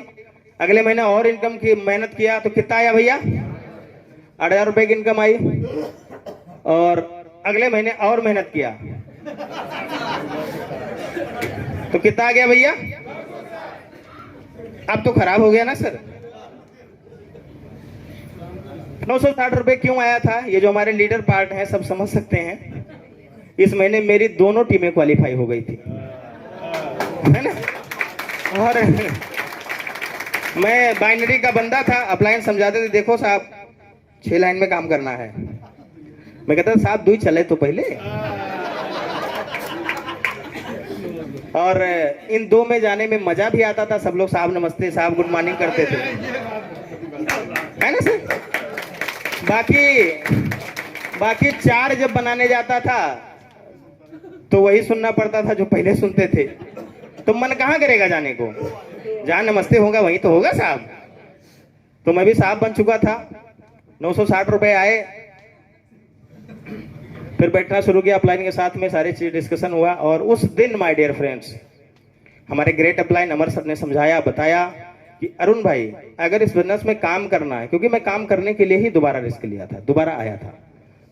इस दौरान सर मैं किसी को अपने घर पे नहीं बताता था कि मैं कितना कमा रहा हूं। हमारे पिताजी काफी नाराज रहा। कितने ऐसे दिन इसमें गए होंगे सर इन 1 सालों के अंदर जिसमें बिना खाना खाए मैं घर से निकला हूं, क्योंकि घर पे कहानियां शुरू हो जाती थी। 2-3 बार मैं अपने अपलाइन के घर पे जाके खाना खा के गया हूं मीटिंग करने, क्योंकि घर पे बहस नहीं करना। अभी पढ़ रहा क्या है, हल्का है। समझ आ रहा सर? दिन भर जो पिताजी कहते थे शाम को वाइफ समझाती थी। तो ये कहानी चलती रही, गुस्सा बहुत लगता था, लेकिन करेंगे तो क्या करेंगे। मेरे अंदर कोई कमी नहीं थी सर, सिर्फ सफलता का मोहर नहीं लगा था। मैं तो वही लड़का हूं ना माँ बाप का, है कि नहीं? मैं मेरे अंदर सिर्फ क्या नहीं है, सफलता की मोहर नहीं, और पैसे नहीं कमा रहा हूं। और जब आप पैसे नहीं कमाते हो तो समाज क्या, देश क्या, घर के लोग भी इज्जत नहीं करते हैं। एक चीज फैक्ट है माय डियर फ्रेंड्स। मैं तो वही हूं, रिश्ता तो वही है। फिर यहां से 960 रुपए आया। उस दिन अपलाइन ने दिमाग में एक चीज घुसाया कि बेटा सबसे पहले, और आप सबको भी मैं बताना चाहूंगा कि सबसे पहले उस काम को पूरा करो जिस काम को पूरा करने से पैसा आता है, चाहे पैसा कम आए चाहे पैसा ज्यादा है। समझ में आ रहा है सर? यानी कि अपने हिस्से का काम, क्योंकि वेस्टीज के अंदर सर हर आदमी को अपने हिस्से का काम करना है। तो मैंने भी यहाँ पे समझा, और 960 जो आया था सर, ऐसा नहीं कि मैं जीरो पे आउट हो गया था। 1501 पीबी चाहिए था, 900 पीबी तक मैंने किया था, तब 960 बना है। जीरो पे नहीं आउट हुआ था, 1500 नहीं कर पाया था, 900 तक पहुंचा था। लेकिन उस समय ना तो क्षमता हुआ करती थी, ना तो उतना पे आउट आता कि खरीद लूं सामान। तो माय डियर फ्रेंड्स यहां से 960 आया, और उस दिन से, उस महीने से फिर आज तक मैं कभी नॉन क्वालिफाई नहीं हुआ, क्योंकि कसम खा लिया कि उस काम को सबसे पहले पूरा करेंगे जिस काम को करने से पैसा आता है। ये अपलाइन की बात जिंदगी भर याद रहेगी। और एक चीज और, आपकी डाउनलाइन को पता भी ना चले कि वो काम कब आपने और कैसे आपने पूरा कर लिया, कब और कैसे पूरा हो गया, ये उनको भी पता नहीं होना चाहिए। तो ये 2 बातें अपलाइन के मैंने दिमाग में लेना शुरू किया, तब से आज कभी नॉन क्वालिफाई नहीं हुआ। इस साल मैंने 61,000 रुपया कमाया सर। कितने रुपए? 61,000 रुपए कमाए। बहुत तमाम विषम परिस्थितियां भी थी, मेहनत भी थी, और एवरेज इनकम आप देखेंगे तो लगभग 6,000 रुपए के आसपास महीने का पड़ा। दूसरा साल 2017 7,359 रुपए। फिर कितना आ गया भैया? 7,000 से 3,000 आ गया, क्योंकि ये 7,000 जो आया था ना, मैं गोल्ड क्वालिफाई किया था बिना एलओबी के। और अगले महीने दोनों लोगों ने क्वालिफाई नहीं किया, तो फिर ब्रोज मेंटेन हुआ। ठीक है सर? तो 3.5, अब 7 का आधा हो गया, 3.5 हो गया। और अगले महीने फिर कितना हो गया? 6,000 हो गया। फिर उसके बाद जो है हो गया, फिर उसके बाद जो है 11,000 हो गया, फिर उसके बाद हो गया। तो ये चल रहा था, अप एंड डाउन चल रहा था। कभी एलओबी लगती, कभी नहीं लगती, कभी गोल्ड क्वालिफाई होता, कभी ब्रोंज क्वालिफाई होता। सिल्वर तो हुआ ही नहीं कभी हमारा। ठीक है सर? मैं सिल्वर डायरेक्टर क्वालिफाई ही नहीं हुआ था इस बिजनेस के अंदर। ब्रोंज के बाद सीधा गोल्ड, और गोल्ड खिसकता था तो सीधा ब्रोंज। तो ब्रोंज से गोल्ड पे गया था, गोल्ड से सीधा ब्रोंज पे ही आता था। अप एंड डाउन चल चुका था। और आपको पता है कि मैं 15,000 तक कमा चुका हूं, इसमें हाईएस्ट इनकम है ना सर? तो अब तो छोड़ देना चाहिए ना, क्योंकि बहुत अप डाउन हो रहा है। लेकिन एक चीज पता था कि कंपनी बढ़िया है, सिस्टम बढ़िया है, अपलाइन बढ़िया है, टीम बढ़िया है, बस अभी टर्नओवर नहीं बड़ा हो पा रहा है, इसलिए नहीं आ रही इनकम। ठीक है सर? ये काम चलता चल रहा। और जुलाई में 10,000 रुपए का चेक आया, अगस्त में 7,800 रुपए का चेक आया। और उसी दौरान मुझे एक प्रोग्राम जानने का मौका मिला, एसटीएम जो मैक्सिमम लीडरशिप ने उसको अटेंड किया है। और एसटीएम में जब गया तो वहां पर बहुत सारी चीजें पता चली कि सिर्फ मेहनत से सफलता मिलने वाली नहीं, बहुत सारी प्रोसेस अमीर बनने का वहां पे सिखाया गया। Power of visualisation, law of attraction, बहुत सारी चीजें सीखने को मिला। और वहां पर ये प्रोग्राम अटेंड किया गुरुदेव विवेक सर के माध्यम से। एक बार जोरदार ताली सर के लिए होना चाहिए। और वहां से जाने के बाद फिर मैंने काम करना शुरू किया। और फिर अगले महीने की इनकम जो थी वो 17,000 रुपए की थी। फिर अगले महीने की इनकम 8,500, 17 से फिर आधा हो गया, क्योंकि ये लोबी खिसक गई। और उसी दौरान सर से मुलाकात हुई, संजय सर से। हमारे यहाँ मीटिंग करने आए थे, रुधौली में मीटिंग होता था सर का। कार में बैठा करके सर ने पूछा, अरुण भाई क्या हाल चाल है? हमने एक चीज बताया कि साहब लगभग 2 साल होने वाला है। आप लोग बताते साहब कि सबसे बड़ी इनकम क्या होती है वेस्टेज में? वही नहीं आ रही है साहब। तो आपने जो बताया था वो भी मैं जीवन में कभी नहीं भूलूंगा और आपको भी बताना चाहूंगा। इन्होंने बताया था सर ने, देखो एलओबी आएगी फिर नहीं आएगी, फिर आएगी फिर नहीं आएगी, फिर आएगी फिर नहीं आएगी, लेकिन अगर लगे रहे तो फिर आएगी तो आएगी आएगी, 1 2 3 4 5 हमेशा आती ही रहेगी। ठीक है, तो भागना नहीं है। तो जिस महीने एलओबी खिसक गई, इनकम 8,500 हो गई, एलओबी आ गई तो इनकम 17,000 हो गई, क्या दिक्कत है? तो जितना अब 8,500 रुपया कमाने के लिए लोग बंबई जाते हैं कि नहीं जाते हैं साहब? तो जितना लोग नौकरी में कमाने जाते हैं उतना तो अप डाउन में चल रहा है इनकम, है कि नहीं है? तो टेंशन नहीं, इस महीने नहीं आया, अगले महीने आ जाएगा। तो दिसंबर में 20,000 रुपया आया, तो वो वाला भी हिस्सा पूरा हो गया ना जो नहीं आया था। तो टोटल इस साल अगर मैं बताऊं आपसे तो 1,13,000 रुपया मैंने कमाया, महीने का नहीं पूरे साल का। ठीक है सर, एवरेज इनकम लगभग पड़ा 9,474 रुपए। तो मुझे खुशी होती थी कि चलो कम से कम एक कहीं वैसा काम करने से तो ठीक ठाक है। 10,000 रुपए 9,000 रुपए की इनकम पड़ी। दुकान को करते हुए यहाँ पे दुकान मैंने फिर बंद कर दिया था एसडीएम आने के बाद में, और ऐसे बंद नहीं किया था सर, पिताजी से लड़ाई हो गई थी इसलिए बंद किया था। वो तो बताना पड़ता है मीटिंग में कि पैसा जब ज्यादा कमाना शुरू कर दिया तो दुकान बंद कर दिया, है ना। हुआ क्या कि एक दिन 2 दिन लगातार मैं चला गया फील्ड में और पिताजी संजोग से चले गए चौराहे पे, दुकान बंद। तो पड़ोसी जो किराने वाले उन्होंने कहा साहब कल हो बंद रहा।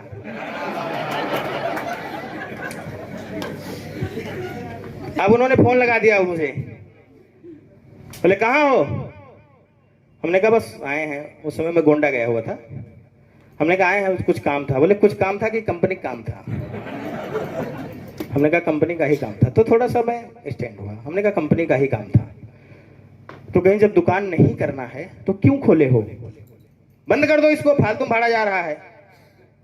मैं नहीं कुछ बोला, वो काफी गुस्से में थे, मैं कुछ नहीं बोला सर।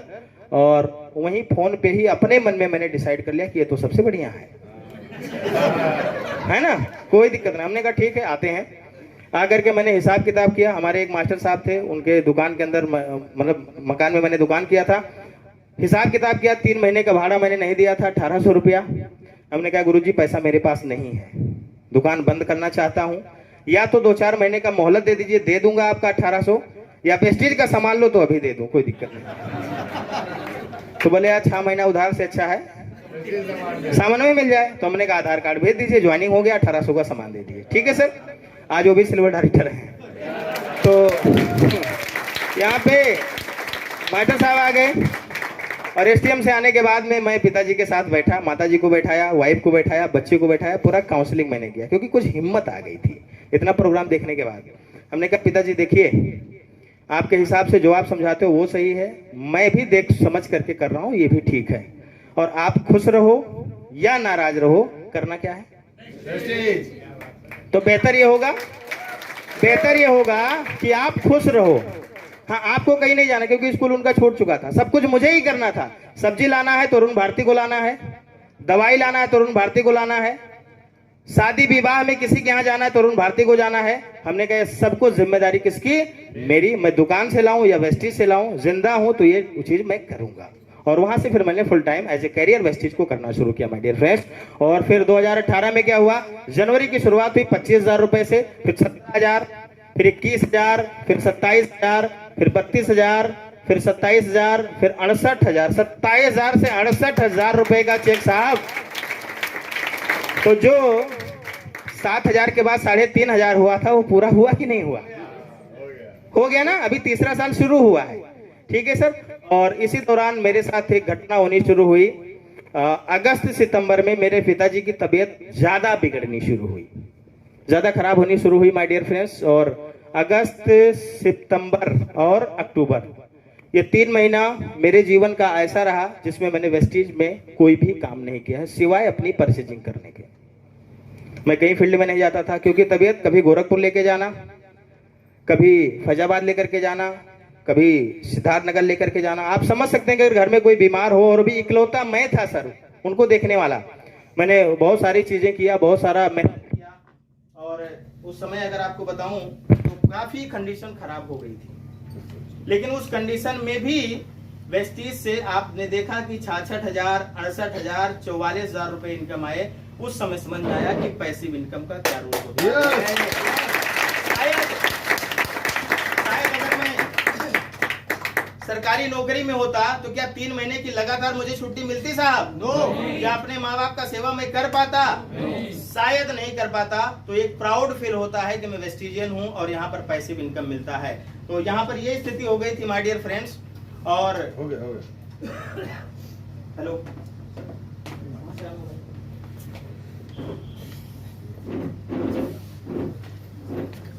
नहीं माइक अच्छा लाइट ओके कंटिन्यू। तो उसमें क्या हुआ माय डियर फ्रेंड्स, तबीयत ज्यादा खराब होनी शुरू हो गई और फिर अक्टूबर में 9 अक्टूबर की बात आपको बता रहा हूँ, उस समय तक मेरा स्टार भी क्लियर हो गया था और एक सपना मैंने बनाया था कि हमें क्या लेनी है, यहाँ से गाड़ी लेनी है, कार लेनी है, क्योंकि ये अल्टो का सपना उस कंपनी में बनाया था वो नहीं पूरा हुआ था, तो मुझे ये कार लेनी है। और माय डियर फ्रेंड्स, हमारे पिताजी ने उस समय तक जब 50,000 से ऊपर की इनकम हुई तो धीरे धीरे घर वालों को मैंने बताना शुरू किया, तो धीरे धीरे घर वाले भी खुश होना शुरू हो गए। लेकिन जैसे खुशी का पल आया फिर वो धीरे धीरे गम के पल में कन्वर्ट होना शुरू हो गया और बहुत सारा इलाज करवाने के बाद वो इस दुनिया में नहीं रहे। 21 सितंबर 2018 को मैंने अपनी गाड़ी बुक कराई, बिटारा ब्रेजा। 21 सितंबर को तबीयत खराब थी उनकी, बल्कि मैं उसको डिले करना चाह रहा था कि नहीं आप ठीक हो जाओ फिर बाद में गाड़ी लेंगे। उन्होंने मुझे समझाया, उन्होंने मुझे डांटा कि जब गाड़ी 25 नवंबर को लेना है तो उन्होंने भी सुना था कि तुरंत गाड़ी नहीं मिलती है, पहले बुकिंग करवाना पड़ता है। तो उन्होंने कहा कि जा करके गाड़ी बुक करवा लो। हमने कहा नहीं आप ठीक हो जाओ फिर करवा लेंगे। बोले नहीं, जा करके बुक करवा लो। 21 सितंबर 2018 को मैंने गाड़ी बुक कराया, ला करके फोटोग्राफ उनको दिखाया, सारी चीजें उनको दिखाया और उसके बाद से फिर तबीयत उनकी ज्यादा बिगड़ना शुरू हुई। 20 तारीख के बाद से 25 और 9 अक्टूबर को वो इस दुनिया से चले गए, जो मेरे लिए बहुत ही दुखद पल रहा उस समय का। लेकिन जब वो एकदम लास्ट टाइम उनका था माय डियर फ्रेंड्स, मैं आपको एक कहानी बताना चाहूंगा कि वो बेड पर पड़े हुए थे, इलाज चल रहा था मेडिकल कॉलेज गोरखपुर से। तो मैं भी रो रहा था, वो भी रो रहे थे, बहुत हल्की सी आवाज आ रही थी। हमने एक चीज किया, क्योंकि जब लास्ट टाइम होता है आदमी का तो हर आदमी क्षमा याचना करता है कि अगर मेरे से कोई गलती हुई होगी तो माफ करना। हर आदमी करता है कि नहीं करता है सर? तो ऐसे पता नहीं क्या दिमाग में उनको आया, उन्होंने मुझसे कहना शुरू किया, पिताजी ने मेरे, कि बाबू, वो रो रहे थे, उन्होंने कहा बाबू जाने जाने में बहुत मैंने उल्टा सीधा तुम्हें कहा है और मुझे माफ करना। तो हमने कहा पिताजी ये बात आप मत बोलिए, मेरे से कोई गलती हुई होगी तो मैं क्षमा प्रार्थी हूं, क्योंकि मैं तो आपका औलाद हूं, आपका हक है मुझे गाली देना, डांटना, समझाना, क्योंकि आप मेरे अच्छे के लिए ही कर रहे हो। लेकिन एक चीज पिताजी बताओ, जिस काम को मैं कर रहा हूं, आपका सपना था टीचर बनना, मैं नहीं बन पाया। आप बताओ जिस काम को मैं कर रहा हूं, इस काम से आप खुश हैं कि नहीं है? मैं बताऊं, वो रो रहे थे, मैं भी रो रहा था माय डियर फ्रेंड्स।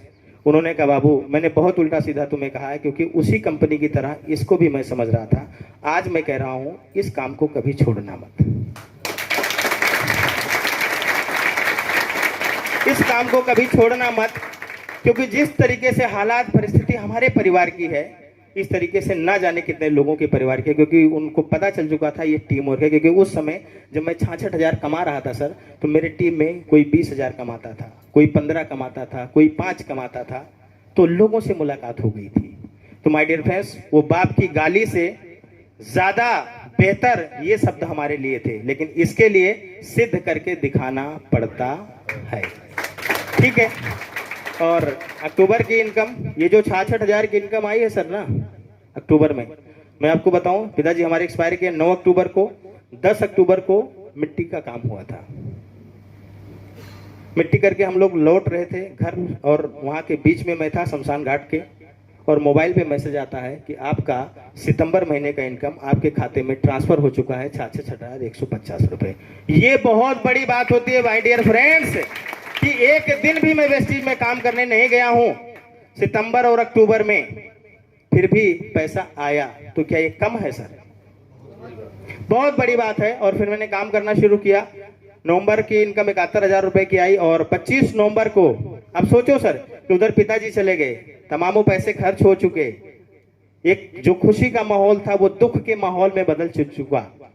लेकिन टारगेट था कि 25 नवंबर 2018 को क्या लानी है, car Vitara Brezza top model गाड़ी लानी है। उस दिन का हमारे यहाँ प्रोग्राम था सक्सेस सेमिनार का, और हमारे गौरव भाई गए हुए थे मीटिंग करने। एक बार जोरदार ताली आपके लिए मैं चाहूंगा। आप थे उस मीटिंग के अंदर, आप हमारे चीफ गेस्ट थे। 25 नवंबर 2018 को बरोबर उस टाइम पे गाड़ी लिया मैंने। ये भी कृपा रही वेस्टीज की और हमारे सभी अपलाइनों की, सभी टीम लीडर्स की। तो एक बार जोरदार ताली मैं चाहूंगा।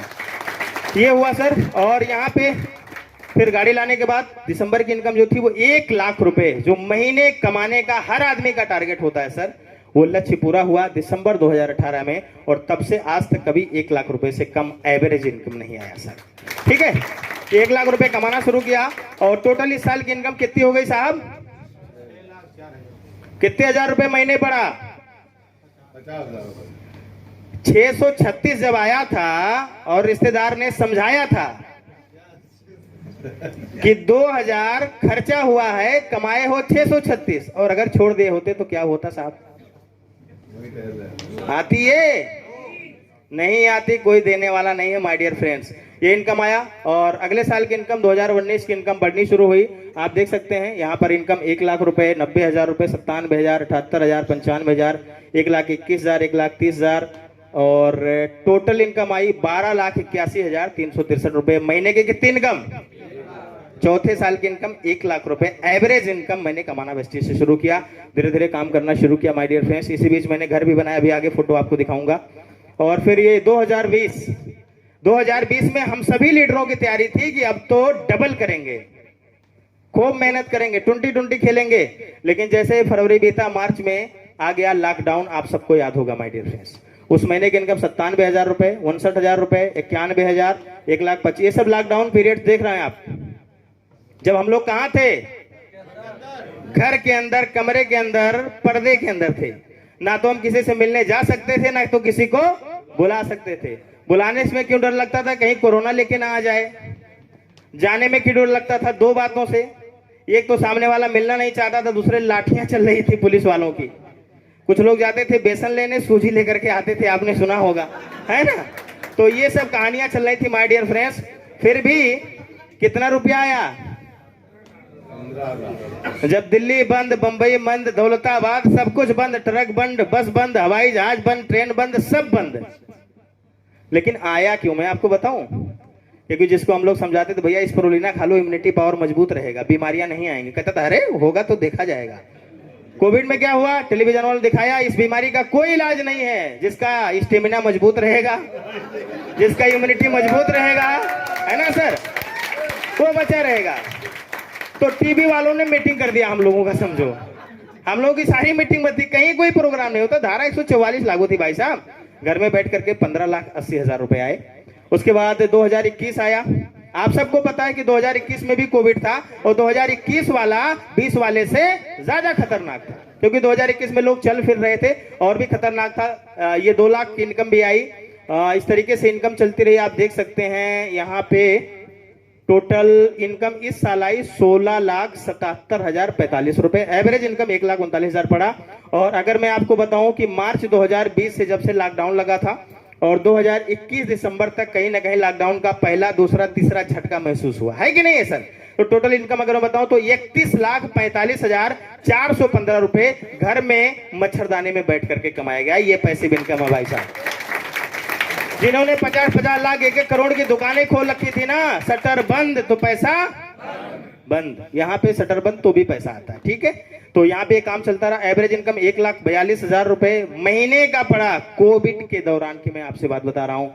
और उसके बाद अगर अब तक की इनकम मैं आपको बताऊं तो 2016 में 61,000 कमाया, फिर 1,13,000। इस तरीके से अगर आप देखेंगे तो टोटल जो अभी तक वेस्टीज से मेरे खाते में आ चुके हैं वो 88,69,062 रुपए महीने का आ चुका है। और हाईएस्ट इनकम जो मेरी है वो 2,24,716 रुपए एक महीने की इनकम। ये पैसा मैंने कमाया सर, और इसके लिए, कमाने के लिए किया क्या मैंने, जानना चाहेंगे आप? पुरानी दुकान को छोड़ दिया, लक्ष्मी किराना स्टोर को। हमारे यहाँ सामान वहीं से आता था भाई साहब। हमारे चौराहे की बहुत मशहूर दुकान है लक्ष्मी किराना स्टोर। उनके यहाँ से सामान खरीदना, कौन कौन सा सामान जो हमारी कंपनी में है, यहां से खरीदना शुरू किया। दुकान करता था तो सुबह शाम लोगों को बताना शुरू किया, फुल टाइम करना शुरू किया तो अब तो यही काम है ना, तो मेरे पास कोई दुकान है ना तो मेरे पास कोई नौकरी है। ठीक है सर, वेस्टीज की अच्छाइयां लोगों को बताता हूं, इसी काम को करके 88 लाख रुपए कमा चुका हूं इस बिजनेस के माध्यम से। ठीक है सर, आगे के क्या अचीवमेंट है मैं आपको फटाफट दिखाना चाहूंगा। 25 नवंबर 2018 को ये गाड़ी मैंने ली थी, जिसमें हमारे सर भी एज ए चीफ गेस्ट थे, और ये गाड़ी मैंने चलाना शुरू किया। सच में बताओ बहुत मजा आता है कार चलाने में सर, क्योंकि उसके पहले आप सोच सकते हो जिस आदमी का जन्म एक ऐसे परिवार में हुआ हो जहां पे छप्पर का मकान हो, एक पुरानी साइकिल एक ही कभी पिताजी चलाएं कभी मैं चलाऊं, कार तक का सपना शायद अगर मैं वेस्टीज में ना आता तो शायद सपना सपना ही रह जाता, जैसे बहुत सारे लोगों का रह जाता। ये गाड़ी मैंने लिया माय डियर फ्रेंड्स, और इस गाड़ी को 1,36,000 किलोमीटर चलाया, और अभी ये गाड़ी नीचे खड़ी है, आप देख सकते हैं। टाटा की नेक्सॉन 5 जून 2023 को मैंने लिया। टाटा की नेक्सॉन टॉप मॉडल गाड़ी है, 14 लाख रुपए की गाड़ी है, अभी 6 महीना पूरा हुआ है, 21,000 किलोमीटर चल चुकी है। ठीक है सर। सर मुझे लगता है ये कार पे कम तालियां आ रही हैं। ओके, ये गाड़ी जो है लिया माय डियर फ्रेंड्स, ये मेरे अपलाइन का अचीवमेंट है। उस समय मुझे खुद पे नहीं भरोसा था कि मैं कार खरीद सकता हूं, जिस समय अमर स्वरूप गुप्ता सर हमें समझा रहे थे। मेरा क्या अचीवमेंट है, ये मेरे टीम के कुछ लीडर्स हैं, मिस्टर विजय कुमार पांडे जी, एक बार जोरदार ताली इनके लिए चाहूंगा। ये एक ऐसे व्यक्ति हैं जो जानते हैं सर, ये भी दुकान करते थे, मैं भी दुकान करता था, तो दुकान वाला किसको पकड़ेगा? दुकान वाले को। इनको भी समझाया हमने और इन्होंने काम करना शुरू किया। अपने गांव के पहले आदमी है जो इन्होंने कार खरीदा। और मैं भी आपको बताऊं सर, हमारे गांव में किसी के पास कार नहीं थी, सिर्फ 2 ट्रैक्टर था, वो भी पुराना।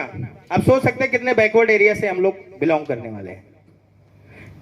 पहली मतलब अपने गांव की पहली कार मैंने खरीदा सर।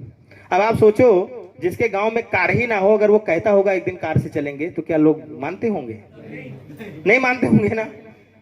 कैसी मानसिकता लोगों की रही होगी। हम और गुप्ता जी जब एक ही डिस्कवर बाइक से निकलते थे तो गांव के पुलिया पे कुछ लोग बैठते थे, सुबह शाम बैठते हैं ना सर, हाँ, तो कहते थे वेस्ट इंडीज वाले जा रहे हैं। कहां जा रहे हैं? लखपति बनने जा रहे हैं भैया। अरे इनसे बात करो तो लाख के नीचे बतिये नहीं करते हैं। कोई बात नहीं, फिर मैं आपको याद दिला दूं, अपना पड़ला जब तक हल्का है ना, बहस नहीं करना है, अंदर अंदर काम करना है। ठीक है, काम किया। विजय भाई भी गाड़ी लेकर के आए। ये रामफल जी हैं, इनके बारे में अगर मैं बताऊं, मेरा इनसे कोई परिचय नहीं था। विजय भाई से तो परिचय था, इनसे कोई परिचय नहीं था। जब आप कोई चीज ठानते हैं ना सर, तो प्रकृति आपकी मदद करती है। मैंने उस समय मेरा लेवल स्टार का था, मैंने फोकस करना शुरू किया कि अवार्ड फंक्शन होने वाला है गोरखपुर में, अभी कौन सा लेवल चाहिए? डायमंड का। तो डायमंड के लिए एक लाइन और चाहिए ना सर, क्योंकि बाकी लाइनें तो काम ही नहीं कर रही हैं। खोला तो था मैंने 8, लेकिन नहीं काम किए, तो एक आदमी की और जरूरत है। एक दिन मैं बस्ती होटल पे चाय पी रहा था, एक तरफ मैं, एक तरफ एक अनजान आदमी। बाली सर का बात मुझे याद है, 3 फीट रूल। ठीक है सर। और जब लक्ष्य रहेगा तो आप ये नहीं देखोगे कि समन्वय कौन बैठा है, अपनी बात करना है, काम खत्म। अरे बहुत करेगा गोली थोड़ी ना मार देगा, बहुत करेगा ना कर देगा ना, तो पहले से ही अगर नहीं बात किए। बात हमने कहा भाई साहब क्या करते हैं, नौकरी करते हैं कि बिजनेस करते हैं? वो भी चाय पी रहे थे, हम भी चाय पी रहे थे। उन्होंने कहा नहीं नहीं, ना तो मैं नौकरी करता हूं ना तो मैं बिजनेस करता हूं। हमने कहा तब क्या करते हैं? बोले मैं नेटवर्किंग करता हूं। हमने कहा ठीक है, हाथ मिलाओ साहब, मैं भी आपके बिरादर हूं, मैं भी नेटवर्किंग करता हूं। हमने पूछा कौन कंपनी? उन्होंने कहा ये FLP में काम करता हूं। हमने कहा ये क्या होता है? बोले एक विदेशी कंपनी है। हमने कहा क्या क्या मिलता है? बोले सर हमारे यहाँ एलोवेरा मिलता है 2200 रुपए का। हमने कहा चलो बहुत बढ़िया, वेरी गुड। उन्होंने पूछा आप क्या करते हैं? हमने कहा सर मैं वेस्टीज करता हूँ, शायद आपने सुना होगा। हाँ वेस्टीज। हम कहा वेस्टीज। बोले एक 4 साल पहले एक आदमी ने मुझे प्लान दिखाया था। हमने कहा जुड़े थे? बोले नहीं। हमने कहा चलो बहुत बहुत धन्यवाद, नहीं जुड़े थे। चाय पीते पीते माय डियर फ्रेंड्स मेरे मुख से निकल गया कि सर जब तक हम लोग चाय पी रहे हैं, कहिए तो एक बार फिर से मैं प्लान दिखा दूं। दिखा नहीं था। उन्होंने मुस्कुराते हुए कहा कि अच्छा ठीक है, बहुत अच्छे व्यक्ति थे। तुरंत मैंने नहीं निकाला फोल्डर, ये प्रोडक्ट पार्ट बहुत शार्ट में, मार्केटिंग प्लान बताया फटाफट फटाफट। मैं आपको बताऊं, कलम मेरी रुकती है और उस आदमी के मुख से निकलता है कि अरुण जी जिस तरीके से प्लान आपने दिखाया है ना, अगर उस आदमी ने दिखाया होता तो मैं वेस्टीज ही करता। हमने क्या कहा, हमने कहा कोई बात नहीं है सर, कोई बात नहीं, अभी तो आप कर रहे हो ना, आप उसको करिए, लेकिन एक चीज सर, ये मेरा नंबर है, कभी भविष्य में अगर वेस्टेज का कोई प्रोडक्ट लेना होगा तो सर एक बार छोटे भाई को जरूर याद करिएगा, क्योंकि उम्र में वो मुझसे बड़े थे। उन्होंने कहा ठीक है। नंबर का आदान प्रदान हुआ। 3 महीना के बाद उनका फोन आया सर। उन्होंने फोन किया, मैं शिवाजी बोल रहा हूँ। हमने कहा हाँ सर, नमस्कार सर, कैसे हैं? बहुत बढ़िया। बोले यार कुछ हमारी कंपनी में क्या है ना कि ये कुकिंग ऑयल वगैरह नहीं आता है, चाय पत्ती वगैरह, तो हमने कहा बाजार से खरीदना ही पड़ता है, तो लाओ वेस्टीज का ले लें, सुना हूँ बड़ा अच्छा है। तो हमने कहा बिल्कुल सर ले लीजिए। तो हमने कहा फला जगह आप ही से जाकर के ले लीजिएगा, लेकिन सर आप तो नेटवर्किंग किए हैं ना, आपको पता है बिना आईडी के सामान नहीं मिलता। तो सर मैं अपना आईडी आपको व्हाट्सअप कर रहा हूँ, मेरे कोड पे कटवा दीजिएगा, 4 रुपया मुझे भी मिल जाएगा। तो उन्होंने कहा नहीं नहीं नहीं, मैं आधार कार्ड भेज रहा हूं, मेरा आईडी लगा दो। और आप सोचो कितनी खुशी मुझे हुई होगी। आईडी मैंने लगा दिया, वो गए अपना अपने मर्जी सामान खरीदे, सामान खरीदे। अब जब सामान खरीद लिए तो अब तो मुझे अपने परिवार का हिस्सा हो गए। फोन किया, मिलते हैं सर, जाकर के मुलाकात की। हमने कहा एक चीज बताओ भैया, खाली सामान खरीदने के लिए मतलब जुड़े हो कि कुछ करना भी है? वहां से कितना कमाते हो, सारी चीजें बातचीत हुई। अब थोड़ा खुल के बात होना शुरू हुआ। बताया उन्होंने कि सर हर महीने 15,000 का सामान वहां खरीदना पड़ता है, सीसी बोतल पता नहीं क्या होता है, सब सीसी मेंटेन करना होता है ना। तो उन्होंने सब मुझे बताया। तो हमने कहा ठीक है कोई बात नहीं है। तो धीरे धीरे हमने कहा आप लोगों से मिलवाना शुरू करो। वो बस्ती के, हम सिद्धार्थनगर के। वो कहते थे अच्छा ठीक है कल 8 बजे आ जाइए। अब उनके लिए तो 8 बजे, हमारे लिए 6 बजे निकलेंगे, तब तो 8 बजे पहुंचेंगे। मोटरसाइकिल थी, निकलते थे अपना, जाते थे, उस आदमी को बैठाते थे, घर से रिसीव करते थे। मेरी भी जरूरत थी, एक लाइन डेवलप करना था। लोगों से मिलना शुरू किए। 10-20 लोगों का काम हुआ, डायरेक्टर क्वालिफाई किए। एक चर्चा करते थे कि भैया हमारे टीम में एक रामफल जी है ना, बड़ा अच्छा काम करते हैं। मैं कहता था उस आदमी से मिलवाओ इनसे। कहते थे नहीं अभी कहेंगे, फिर कंपनी लेके आ गए। तो हमने कहा आप नहीं बताओगे, कल आप कामयाब हो जाओगे तो जान पाएंगे कि नहीं जान पाएंगे? आपकी निगाह में वो कंपनी नहीं सही है, तभी तो आप वेस्टेज में काम कर रहे हो। तो जब अच्छा मिला तब बता ही नहीं रहे हो, जब खराब मिला था तब बताए थे। उस आदमी को बड़ा मैंने मोटिवेट किया। तो एक दिन इनके घर पे लेके चले गए। अब ये 6 फुटा आदमी आए, यूपी 53 गाड़ी का नंबर, तो मैं समझ गया ये पुलिस विभाग में होंगे। तो आए, बैठे सामने, मैं उनके सामने, तो मेरे 1.5 गुना वो थे ये भाई साहब। बैठे सामने, बोले बताइए सर क्या बात है? हमने कहा सर ये आपके सीनियर हैं शिवाजी, इन्होंने वेस्टीज ज्वाइन कर रखा है और हम आपको प्लान दिखाने आए हैं वेस्टीज का डायरेक्ट। हमने कहा जो कहना होगा आदमी कहेगा। वो डर रहे थे, नहीं कह रहे थे। तो उसने कहा अच्छा वेस्टीज तो मैं जानता हूँ। तो हमने कहा साहब जानते होते तो आप वेस्टीज में होते। बोले तब? उन्होंने कहा साहब देखो एक बात बताऊं, बुरा मत मानना। हम क्या बताइए?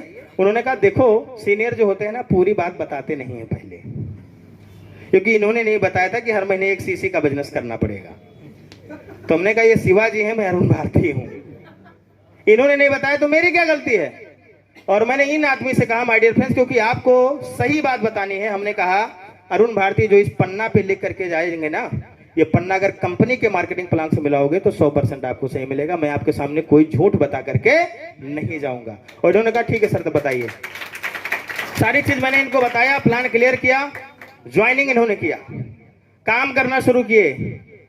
और जैसे ही काम करना शुरू किए, शिवाजी को मिल गई कोई और कंपनी, इनके अपलाइन को। आज भी इनके अपलाइन सिस्टम में नहीं है। एक बार डायरेक्टर क्वालिफाई करने के बाद इस आदमी को मुझे दे गए, तो प्रकृति ने मुझे एक लाइन दिया कि नहीं दिया? है ना सर? तो अपना काम अगर आप करते हो तो लाइन आपको जरूर मिलेगी। ये कोई पुराने नेटवर्कर फिटवर्कर नहीं है, ना मेरा कोई जान पहचान था। और प्रेजेंट टाइम में सबसे बड़ा बिजनेस मुझे इस नेटवर्क से आता है सर, सबसे बड़ा। आज वर्तमान समय में डायमंड डायरेक्टर हैं, कार अपने ले चुके हैं। इनके माध्यम से गोंडा में टीम बिल्डअप हुआ, झांसी में टीम बिल्डअप हुआ, सीतापुर में टीम बिल्डअप हुआ। बहुत बड़ा नेटवर्क वहां से बनना शुरू हुआ। हमारे बड़े भाई समान है, बहुत अच्छा आदर करते हैं। और मतलब बहुत ही समझ लीजिए कि मैं क्या कहूं इनके बारे में, शब्द नहीं मुझे। आज तक कभी इस बंदे ने मेरा एक कप चाय नहीं पिया होगा, सच्चाई आपको बता रहा हूं। बोलते सर आप मेरे घर आए हो, मेरे चौराहे पे आए हो, आप आ जा रहे हो ना, यही मेरे लिए बहुत है। ये इनका मतलब व्यवहार कुशलता मुझे बड़ा पसंद है, काम करने मजा आया। उसके बाद ये हमारे रामचंद्र भाई हैं, इनकी भी ऐसे ही कहानी। इनसे भी मेरा कोई परिचय नहीं था। एक हमारे अयूब भाई थे, पुरानी कंपनी में थे, उनको समझाने के उन्होंने कहा सर अब नहीं करेंगे, बेकरी खोल लिया हूँ। उनका ठीक है, कुछ लोगों का नंबर दे दो। ये उन्हीं के टीम में उस कंपनी में थे, उन्होंने नंबर दिया, 3 नंबर दिया, मनीष कुमार, अर्जुन प्रसाद, रामचंद्र। दोनों लोगों को समझाया, नहीं जुड़े, इनको समझाया, कैसा आप देख रहे हो पेटवा बड़ा टाइट रहता है, इसका कोई दवाई है आपके पास? ये आदमी कहता था मुझसे। हमने कहा बिल्कुल है, एलोवेरा आंवला खाओ, नोनी कैप्सूल खाओ, ठीक हो जाएगा। क्योंकि उस समय ये रेडियो टीवी बनाया करते थे। ज्वाइनिंग करा दिया, काम नहीं करते थे। मैं फॉलो अप करना शुरू किया और ये नाराज हो जाते थे। मैं जाता था गौरव चौक के पीछे, दुकान से भाग जाता था बंदा, मिलते ही नहीं था 1.5 साल। एक बार जो है क्या हुआ, इनको सीएसएस में लेकर के गए, वहां पे लखनऊ के अंदर शायद उत्तम सर का सीएसएस लगा हुआ था। वहां से बंदा मोटिवेट हुआ, आज स्टार डायरेक्टर है, कार से चलते हैं, अपने घर के पहले आदमी, अपने गांव के पहले आदमी जो कार से चलते हैं। इनकी जब ये कार खरीदे तो इनकी गाड़ी को मैं चलाते हुए इनके घर पे लेकर के गया। इनके पिताजी पढ़े लिखे नहीं है, 65 साल का आदमी। जब रात में 11 बजे चाबी इनके पिताजी को मैंने दिया, क्योंकि चलाना नहीं जानते थे, मुझे भी नहीं आता, मैंने सीख लिया, पहले गाड़ी लिया। इनकी पत्नी ने 3 बार फोन किया रास्ते में कि मैंने सही सही कार लाओ तो कि खिलौना लाओ तो। हमने कहा भाई सही सही कार आ रही है, मिठाई के साथ में आ रही है। घर पे इनके पहुंचे, 3 बच्चे इनके, तीनों जाग रहे थे रात में 11:30 बजे तक। कार आ रही है साहब, मजाक थोड़ी ना है। गाड़ी ले जा करके जब वो चाबी मैंने इनके पिताजी को दिया, हमने कहा बाबूजी ये गाड़ी आपकी है, अब आपको साइकिल से नहीं जाना पड़ेगा, ये आपके बच्चे ने मेहनत करके हासिल करी है। वो 65 साल का आदमी दोनों आंखों में आंसू रो रहे थे और मेरे सामने हाथ जोड़ करके खड़े हो गए। बोले साहब ये सब आपके वजह से, आप अगर रास्ता ना दिखाते तो शायद ये गाड़ी हमारे घर पे नहीं खड़ी हो पाती। तो 1-2 लाख रुपए से बड़े ये शब्द है माय डियर फ्रेंड्स, जो लोगों के जीवन के अंदर आते हैं। उसके बाद ये हमारे मिथुन गुप्ता जी हैं, ये भी स्टार डायरेक्टर हैं। उनकी इलेक्ट्रॉनिक दुकान, इनकी किराने की दुकान, तो ये भी आगे, ये भी कार से चले, वर्तमान में प्रधान भी हैं। आरके गुप्ता जी, इनके बाजार जाके जलेबी छानते थे, ये और इनके पिताजी। अब आप सोच सकते हो सर, आप 23 साल की उम्र में विदेश यात्रा भी कर चुका है बंदा, 23 साल की उम्र में अपनी गाड़ी चला रहा है साहब, 12 लाख रुपए की हुंडई वेनू। ये दिनेश गुप्ता जी हैं, मांटेसरी स्कूल में पढ़ाते थे, 5,000 रुपए पाते थे। मैंने जाकर के वेस्टेज का प्लान दिखाया, मैं प्लान दिखा के आता हूं, इनको कोई भड़का दिया, समझते हैं ना, नेगेटिव टॉक जो कर देते। 1 हफ्ता खरीदारी नहीं किया। दोबारा मैं गया, हमने कहा सर खरीदारी क्यों नहीं किया आपने? बोले वेस्टेज का सामान बहुत महंगा है। हमने कहा यार क्या बताऊं, कितना इसके बारे में बताना पड़ेगा। तो हमने कहा कौन सा सामान आपने खरीदा था गुरुजी? बोले अभी कहां खरीदा हूं। तो हमने कहा तब कैसे पता चला? बोले एक हमारे मित्र हैं वो बता रहे थे। हमने कहा फोन लगाओ, उनको फोन लगाए। हमने कहा सर नमस्कार, दिनेश गुप्ता जी के आपके बारे में बताया, आप उनके मित्र? बोले हाँ सर। हमने कहा सर आप वेस्टेज में ज्वाइन हैं? बोले नहीं। हमने कहा वेस्टेज का कोई सामान यूज किए हैं? बोले नहीं। हमने कहा तब कैसे पता चला वेस्टेज का सामान महंगा है? तो बोले एक आदमी कह रहे थे। तो हमने कहा उनका नंबर है? उन्होंने कहा हाँ। हमने कहा दीजिए, लगाया उनको भी। हमने कहा सर आपका नंबर फला व्यक्ति ने दिया, आप वेस्टेज में ज्वाइन है? बोले नहीं। हमने कहा कोई सामान आज तक यूज किया? बोले नहीं। हमने कहा तब आपको कैसे पता चला वेस्टेज का सामान महंगा? बोले ये एक आदमी कह रहा था। हमने कहा उस आदमी का नंबर है? बोले नहीं है, रास्ते में चलते हुए मिल गया था। तो हमने कहा साहब जिस क्वालिटी का सामान, जिस क्वांटिटी में हम देते हैं, पूरा इंडिया आप घूम के चले आइए, कहीं आपको मिलने वाला नहीं है। अब लोग तुलना किससे करते हैं ना, 10 रुपए वाले लाइफ बॉय से। तो आपकी उम्र 30 साल की है तो 3 साल वाले बच्चे से तुलना होगी कि 30 साल वाले से होगी? उस समय कहां हमारी बुद्धि चली जाती है। तो माय डियर फ्रेंड्स, इनको समझाया, इन्होंने काम करना शुरू किया। आज 92,000 रुपए महीने की इनकम पहुंच चुकी है। अपनी कार से चलते हैं, 4,500 में जिंदगी खत्म हो जाती है भाई साहब। और जिन 2 लोग थे ना, वो लोग भी बाद में आए, सिल्वर डायरेक्टर हो चुके हैं, है ना। जो कह रहे थे सामान महंगा है, अब कहते साहब, अब वही समझाते कि सामान सस्ता है ना। तो समझ का फेरा है, ना कुछ सस्ता है ना कुछ महंगा है, जेब में पैसा है, सब सस्ता नहीं है, सब महंगा है। और एक चीज और आपसे कहना चाहूंगा सर, अगर एक सामान महंगा यूज करने से बाकी दुनिया के सारे सामान सस्ते हो जाए तो अच्छी बात है कि नहीं है सर? मैं तो कंपैरिजन करके दिखाता हूं जब मैं ट्रेनिंग करता हूं सर, कि अगर 500 रुपए महीने मैं ज्यादा खर्च कर रहा हूं वेस्टेज में और 500 रुपए आप बचा रहे हो, तो 5 साल में हिसाब से किताब करना कितना कम बेसी हो जाएगा। बड़े मुश्किल 30,000 रुपए आपका बचेगा, 30,000 हम गंवाए बैठेंगे, यही तो होगा। और 30,000 रुपए गंवा के 88 लाख रुपए कमाए बैठे हो, तो 30,000 कहीं खाते में दिख रहा है? कहां बचा है? कुछ नहीं बचा है। तो ये चीजें हैं सर, ये इस तरीके से चली। ये सतीश सोनी जी हैं, पुरानी कंपनी में थे, हमारे टीम टाइम में नहीं थे, कुछ परिचय था। इनको 1.5 साल फॉलो किया हूं। कितने साल? 1.5 साल साहब। हर सोमवार को मैं जाता था इनके शहर में, हर सोमवार को घर छोड़ के भाग जाते थे। सोने चांदी का बिजनेस, कहते साहब गंवई चले आए हैं। गंवई मतलब गाँव गाँव में बेचने। 1.5 साल तक नहीं ज्वाइन किए। संजोग ऊपर वाले की कृपा, जब वो आ जाता है समय ना सर, इनके तबीयत खराब हुआ, बीपी बहुत हाई रहता था आदमी का, मुझे पता चला। मैं गया इनके घर पे, बेड पर पड़े हुए थे, अस्पताल से दवा वाले करके आए थे। हमने कहा क्या हुआ? बोले बीपी बढ़ गया। हमने कहा ठीक है कोई बात नहीं है। 2 प्रोडक्ट मैंने दिया था sir, Vestige flex oil, Vestige noni capsule. हमने कहा इसको 2-2 कैप्सूल सुबह शाम खाइए। ज्वाइनिंग फ्वाइनिंग कुछ नहीं, प्रोडक्ट दे करके आया था। 15 दिन खाने के बाद बड़ा अच्छा इनको रिलीफ हुआ, अंग्रेजी दवाई बंद हो गई। इन्होंने दोबारा मुझे फोन किया, बोले भैया ऐसा है कि हमने कहा था कि 3 डिब्बा खाना है कम से कम, तो उन्होंने कहा भैया वो दवाइया खत्म हो गया है तो उसको लेना था। हमने कहा भैया बिस्कोहर वाले रोड पे हाजी साहब डीसीसी चलाते हैं, जाकर के वहीं ले लीजिएगा, हमारा आईडी नंबर बता दीजिए, नाम बता दीजिएगा। इस व्यक्ति ने कहा सर अब शर्मिंदा मत करिए, मैं आधार कार्ड भेज रहा हूं। ठीक है सर, आधार कार्ड भेज रहा हूं। हमने कहा ठीक है भैया भेजो। इन्होंने भेजा। आज डिजायर कार से चलते हैं। ठीक है सर, लगभग 70-80 हजार रुपए महीने की इनकम है। देखो सर, जब आप फॉलो अप करते हो, मुझे अपनी बात याद आती थी कि 4 साल मैं भी तो नहीं किया था वेस्टीज, है कि नहीं है? तो फॉलो अप में पीछे नहीं हटना। इस तरीके से ये कहानी चलती रही my dear friends. Pappu Agrahari रात में 11 बजे जाते थे, कपड़े की बहुत बड़ी दुकान है हमारे चौराहे पे। बंदा जरा सा भी नहीं सुनता था, और वो तो अब बताता है, कहता साहब चाहवा इसलिए पिला देते थे क्योंकि आप लोग हमारे यहाँ कपड़ा खरीदते थे, कहीं नाराज हो जाएंगे, कपड़ा दूसरे यहाँ खरीदना शुरू कर दें। वेस्टीज के नाते नहीं पिलाते थे। तो हमने कहा यार गजब आदमी है। ये भी लगभग 2-2.5 साल के बाद समझ में आया इनको दांत की प्रॉब्लम हो गई थी। वेस्टीज का कुछ प्रोडक्ट खाए, फायदा हुआ, बाद में करना शुरू किया। आज स्टार डायरेक्टर हैं। ये हमारे जेई साहब हैं, इनसे भी कोई परिचय नहीं था, उसी गोंडा नेटवर्क का हिस्सा है, झांसी के रहने वाले हैं।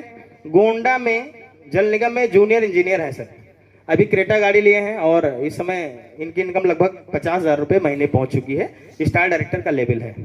इस तरीके से दोस्तों टीम में अचीवमेंट रहा। एक बार जोरदार ताली बाली सर के लिए होना चाहिए, दीपक सर के लिए। मेरे लिए बहुत बड़ा अचीवमेंट है माय डियर फ्रेंड्स कि एक ऐसे व्यक्ति को कि जो अपना चौराहा छोड़ देता तो कोई पहचानने वाला नहीं था, ऐसे व्यक्ति के साथ में अगर इतनी बड़ी शख्सियत खड़े होते हैं, कंधे पे हाथ रखते हैं, तो मेरे लिए बड़ा सौभाग्य की बात है माय डियर फ्रेंड्स। ऐसे लोगों की दुआएं अगर साथ में है ना तो बहुत बड़ा हम लोग कर लेंगे। मेहनत ईमानदारी में ना तब कमी थी ना अब कमी है, लग करके हम लोग मेहनत करेंगे।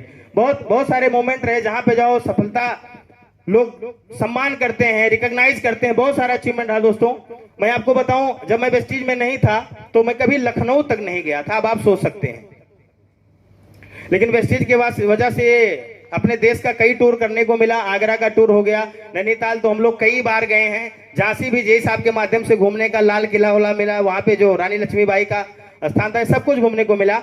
और उसके बाद जो है अभी इसी साल जो बीता है, थाईलैंड भी जाने का मौका मिला। ठीक है सर, काम करते हुए 5-6 साल हो गए, लेकिन अभी मैं एक ही विदेश यात्रा किया हूं, वो भी ये थाईलैंड वाला। उसके पीछे कारण यह था कि पहले फंड नहीं था, उसके पहले तो कभी विदेश जाने का ही नहीं सोचा था। एक बार 2020 में कोविड के पहले गया था टूर सर, याद होगा आप लोगों को, फरवरी में बहुत सारे लीडर्स गए थे। मेरा भी फंड उस समय तक हो गया था। मेरे भी पास फोन आया कि अरुण जी क्या आप विदेश जाना चाहते हैं, अपलाइन का। हमने कहा हाँ बिल्कुल जाना चाहते हैं। कंपनी से बोले पासपोर्ट वासपोर्ट अपना भेज दो, सब हो जाएगा रजिस्ट्रेशन। तो मैं निराश हो गया क्योंकि मेरे पास पासपोर्ट नहीं था और कभी जरूरत भी नहीं लगती। भाई छोटी सी दुकान करने वाला आदमी क्यों पासपोर्ट बनाए।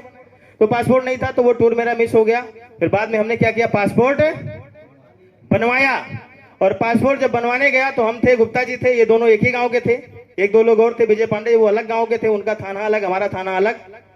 हमारा थाना पथरा बाजार पड़ता है। तो आप लोगों को पता होगा कि जब पासपोर्ट आप बनवाते हैं तो पुलिस वेरिफिकेशन होता है ना सर। तो पुलिस वेरिफिकेशन के लिए थाने पे आया और वहां से फोन आया, तो हमने कहा ठीक है सर आ जाइए। तो 2 पुलिस आ गए, एक पुलिस और एक होमगार्ड। चौराहे पे आकर के पूछे अरुण भारती का घर किधर पड़ता है और रामशरण गुप्ता का घर किधर पड़ता है। तो गांव के लोगों ने कहा साहब एक आदमी का गांव के पूरब है, एक आदमी का गांव के पश्चिम है। अब सब लोगों का बिल्कुल आज पता चलेगा साहब क्या मैटर है, क्योंकि लोगों के दिमाग में मैं आपको सही बताऊं ना कि 1-2 लाख रुपए कमाए जा सकते हैं कंपनियों से, ये संभव। इसका मतलब क्या है कि हाथी के दांत दिखाने के कुछ और, खाने के कुछ और। रोज करवेश चलते हैं लोग, कहते हैं 2 लाख महीने का कमाते हैं, कभी कभी जाते हैं तो 3 दिन आते ही नहीं है, कभी 3-3 दिन कहीं जाते ही नहीं है, कभी 6 बजे निकल लिए, कभी 2 बजे निकल रहे हैं। इसका मतलब कंपनी तो एक बहाना है, अंदर अंदर नंबर 2 का धंधा करते हैं। ये हमारे गांव के लोगों की बात बता रहा हूं सर। उन्होंने कहा साहब क्या हुआ साहब, कोई बात है क्या? अब तो पता चल जाएगा क्या हुआ, क्योंकि अब क्या आई है, पुलिस आई है। तो उन्होंने कहा नहीं नहीं नहीं, ऐसी कोई बात नहीं है, ये लोग विदेश जाने वाले हैं, इसलिए पासपोर्ट का वेरिफिकेशन आया है। ठीक है, तो ऐसी ऐसी कहानियां माय डियर फ्रेंड्स बन तो चुका है। गांव में ऐसे ऐसे लोग रहते हैं और वो सपना पूरा हुआ माय डियर फ्रेंड्स, विदेश यात्रा थाईलैंड टूर। और सिर्फ मैं नहीं गया, 26 लोगों के साथ गया, 26 लोग हमारे नेटवर्क के साथ में गए। ये मेरे लिए सबसे बड़ी अचीवमेंट है। समझ में नहीं आता था हम लोग थाईलैंड में हैं कि बस्ती में हैं, है ना सर। गुरुजी भी साथ में थे। ये थाईलैंड में जो है दिल्ली से हमारी फ्लाइट रवाना हुई थी, बहुत मजा आया भाई साहब। जिंदगी में पहली बार हवाई जहाज में, अभी तक ऐसे देखते थे हम लोग। और एक चीज अंदाजा था कि बामुश्किल 70-80 लोग बैठते होंगे, जो अंदाजा हम लोग लगाते थे। लेकिन जब अंदर गए तो इतना लंबा कि उसमें लगभग 250 लोगों की सीट थी। और वहां पे हमारे सभी अपलाइन भी थे, संजय सर भी थे, अमर सर भी थे, गुप्ता जी भी थे, लोको सर भी थे। सब लोगों को मैंने धन्यवाद दिया कि सर आप लोगों की वजह से मैं यहाँ तक पहुंचा हूँ। 2 बातें याद आ रही थी, एक ग्रेटिट्यूड अपलाइन के प्रति, दूसरा उन हरामखोरों की शक्लें याद आ रही थी जो हिसाब लगाते थे। अगर उसकी बात मान गया होता कि 45 वाला साबुन नहीं लगाएंगे, 15 वाले में जिंदगी बिताएंगे, तो ये दिन कभी नहीं आता भाई साहब। तो उनकी बातें याद आ रही थी कि ईश्वर बहुत अच्छा किया कि उनकी बातें मैं नहीं सुना, नहीं तो मेरी जिंदगी वहीं पे होती। और यहाँ पर थाईलैंड हम लोग 26 लोगों के साथ अपने टीम के घूम के आए। ये देखिए संजय सर, एक बार जोरदार ताली सर के लिए होना चाहिए। ये कॉफी हम लोग पी रहे थे वहां पे, 33,000 फीट की ऊंचाई पे। और वहां पे कुछ खाने के लिए जब मंगाओ ना तो लिखा रहता था, दाने दाने पे लिखा है खाने वाले का नाम, है ना सर। तो बड़ा एंजॉय किया गया साहब, बहुत मजा आया। बादलों के बीच जब फ्लाइट पहुंची बहुत एंजॉय किया गया। ये पटाया सिटी है, वहां पे समुद्र के किनारे हम लोग, ये हमारे अपलाइन देख रहे हैं, बिल्कुल अंग्रेज लग रहे हैं गुप्ता जी, है ना। तो ये एंजॉय रहा दोस्तों, बहुत सारा एंजॉय किया गया वहां पे। और बहुत सारे मोमेंट वहां पर हम लोग समुद्र में भी घूमने गए, बहुत सारे चीजों को एंजॉय किया गया वहां पे जाकर के, और बहुत मजा आया। और मेरे ख्याल से दोस्तों अगर शायद वेस्टीज में नहीं करता तो शायद ये दिन मेरी जिंदगी के अंदर नहीं आता। और भी तो शुरुआत, आगे तो बहुत सारे अचीवमेंट होने हैं। विवेक सर के लिए एक बार जोरदार ताली चाहूंगा, ये सारे लीडर्स वहां पर थे। और यहाँ पे बहुत सारा चीज घूमने को मिला माय डियर फ्रेंड्स। ये डॉल्फिन शो हम लोग देखने के लिए गए थे। यहाँ पर ये फोटोग्राफ हम लोगों ने, मतलब पूरी दुनिया के अंदर ये शो बहुत मशहूर है जो थाईलैंड का होता है, तो हम लोग यहाँ पर देखने गए थे। बहुत एंजॉय मिला और बहुत कुछ सीखने को मिला। और बार बार यही याद आ रहा था कि अगर वेस्टीज नहीं करते तो ऐसे सारी जिंदगी बीत जाती, क्योंकि ये मेरा घर है सर, आप देख लीजिए। जब मैं वेस्टीज में नहीं था उस समय मैं इस मकान में रहता था। अभी पहले जो मैंने आपको फोटोग्राफ दिखाया था वहां पे इस टीन के जगह पे छप्पर था, है ना सर। वेस्टीज में मैं किसी महीने 10,000 रुपए कमाया था, 2016 की बात है सर। और उस दिन मैं आकर के पिताजी से कहा कि अभी छपरा हटाओ, टीन लगाओ। ये टीन मैंने लगाया और बाकी ये पुराना मकान है, मेरी माता जी खड़ी है। बिजली की भी व्यवस्था नहीं थी सर। ये जो बल्ब आप देख रहे हैं, ये लालटेन भी टंगा हुआ है। ये हमारे गांव के अंदर जनरेटर की सप्लाई चलती थी उस समय। गांव में सबके यहाँ बिजली थी, हमारे पास नहीं थी, कुछ लोगों के पास नहीं थी। तो वो 5 रुपए रोज लेते थे। शाम को 6 बजे चालू कर देता था जनरेटर, रात में 9 बजे तक चला, तो थोड़ा सा उजाला रहता था। तो वही चीज है, बाकी लालटेन से गुजारा होता था। 2019 तक की ये कहानी है। और मैंने घर बनाने से पहले कार खरीद लिया था, तो एक और लोग ताना देते थे कि घर है ये नहीं है, कार ले ली है। वो मुझे पता था कि कार हमारे बिजनेस की रिक्वायरमेंट है, कार आ जाएगी तो घर आ जाएगा। तो इस घर में मैं रहते थे और यहाँ से जीवन मैंने शुरू किया था। ये जो टीन आप देख रहे हैं, ये हमारे घर का सबसे वीआईपी एरिया हुआ करता था, क्योंकि बारिश जब होती थी तो इसमें पानी नहीं टपकता था, और इस वाले घर में क्या होता था, पानी टपकता था। और हमारे great upline Amarpal Patel sir, मैं सर को धन्यवाद देना चाहूंगा। इस घर में ये जो तख्त आप देख रहे हैं, इसमें कई रातें उन्होंने बिताया है। मतलब मेरे मड़ैया में वो रातें गुजारे हैं, और शायद अगर वो रातें यहां पर ना गुजारे होते तो आज इस घर में मैं नहीं होता माय डियर फ्रेंड्स। ये अपलाइन का वैल्यू है माय डियर फ्रेंड्स। आज प्रेजेंट टाइम में ये घर मेरा है, इस घर के अंदर मैं रहता हूं। लगभग 30 लाख रुपए मैं इस घर में लगा चुका हूं, और अभी कुछ काम बाकी है, 10-15 लाख रुपए और लगेंगे। अंदर अभी फर्नीचर वगैरह, अभी टाइल्स वगैरह बाकी है, क्योंकि घर का गांव का मकान है तो मिट्टी उट्टी बैठने का डर रहता है। तो लोगों ने कहा 1-2 साल बाद फर्श वगैरह बढ़िया बनवाइए, ठीक है। तो अगर आप सोचो सर कि अगर वेस्टिज में मैं नहीं होता तो क्या सफलता मिल सकती थी? कई मौके आए वेस्टिज छोड़ने के लिए, कई लोगों ने समझाया वेस्टिज को छोड़ने के लिए, लेकिन लगातार मैं लगा रहा और यहाँ पर ये सफलता मिली माय डियर फ्रेंड्स। और ये हमारी फैमिली है प्रेजेंट टाइम में। बस एक चीज बहुत दर्द होता है, बहुत दुख होता है कि काश इस फोटो में अगर पिताजी भी होते तो शायद मेरे लिए जन्नत होता माय डियर फ्रेंड्स। लेकिन प्रकृति का कौन टाल सकता है, होने को कौन टाल सकता है। उनकी दुआएं हमारे साथ हैं, उनका आशीर्वाद हमारे साथ में। आज ये परिवार है हमारा, कुल मिला के 6 लोगों का। और वेस्टिज परिवार तो बहुत बड़ा हो चुका है, लगभग 62,000 लोगों का नेटवर्क बन चुका है माय डियर फ्रेंड्स। अकेले मैं चला था, आज लगभग 62,000 लोगों का परिवार है। 62,000 लोग तो 100% अरुण भारती को जानते हैं। इसके अलावा भी बहुत सारे लोग हैं जो प्यार देते हैं, सम्मान देते हैं। कहीं ना कहीं इस तरीके से मुलाकात होती है माय डियर फ्रेंड्स। और अगला इस साल का जो हमने टारगेट लिया, कम से कम 10 और लोगों को 1 लाख रुपए पे पहुंचाना है। कम से कम 15 गाड़ियां इस साल और नई लानी है टीम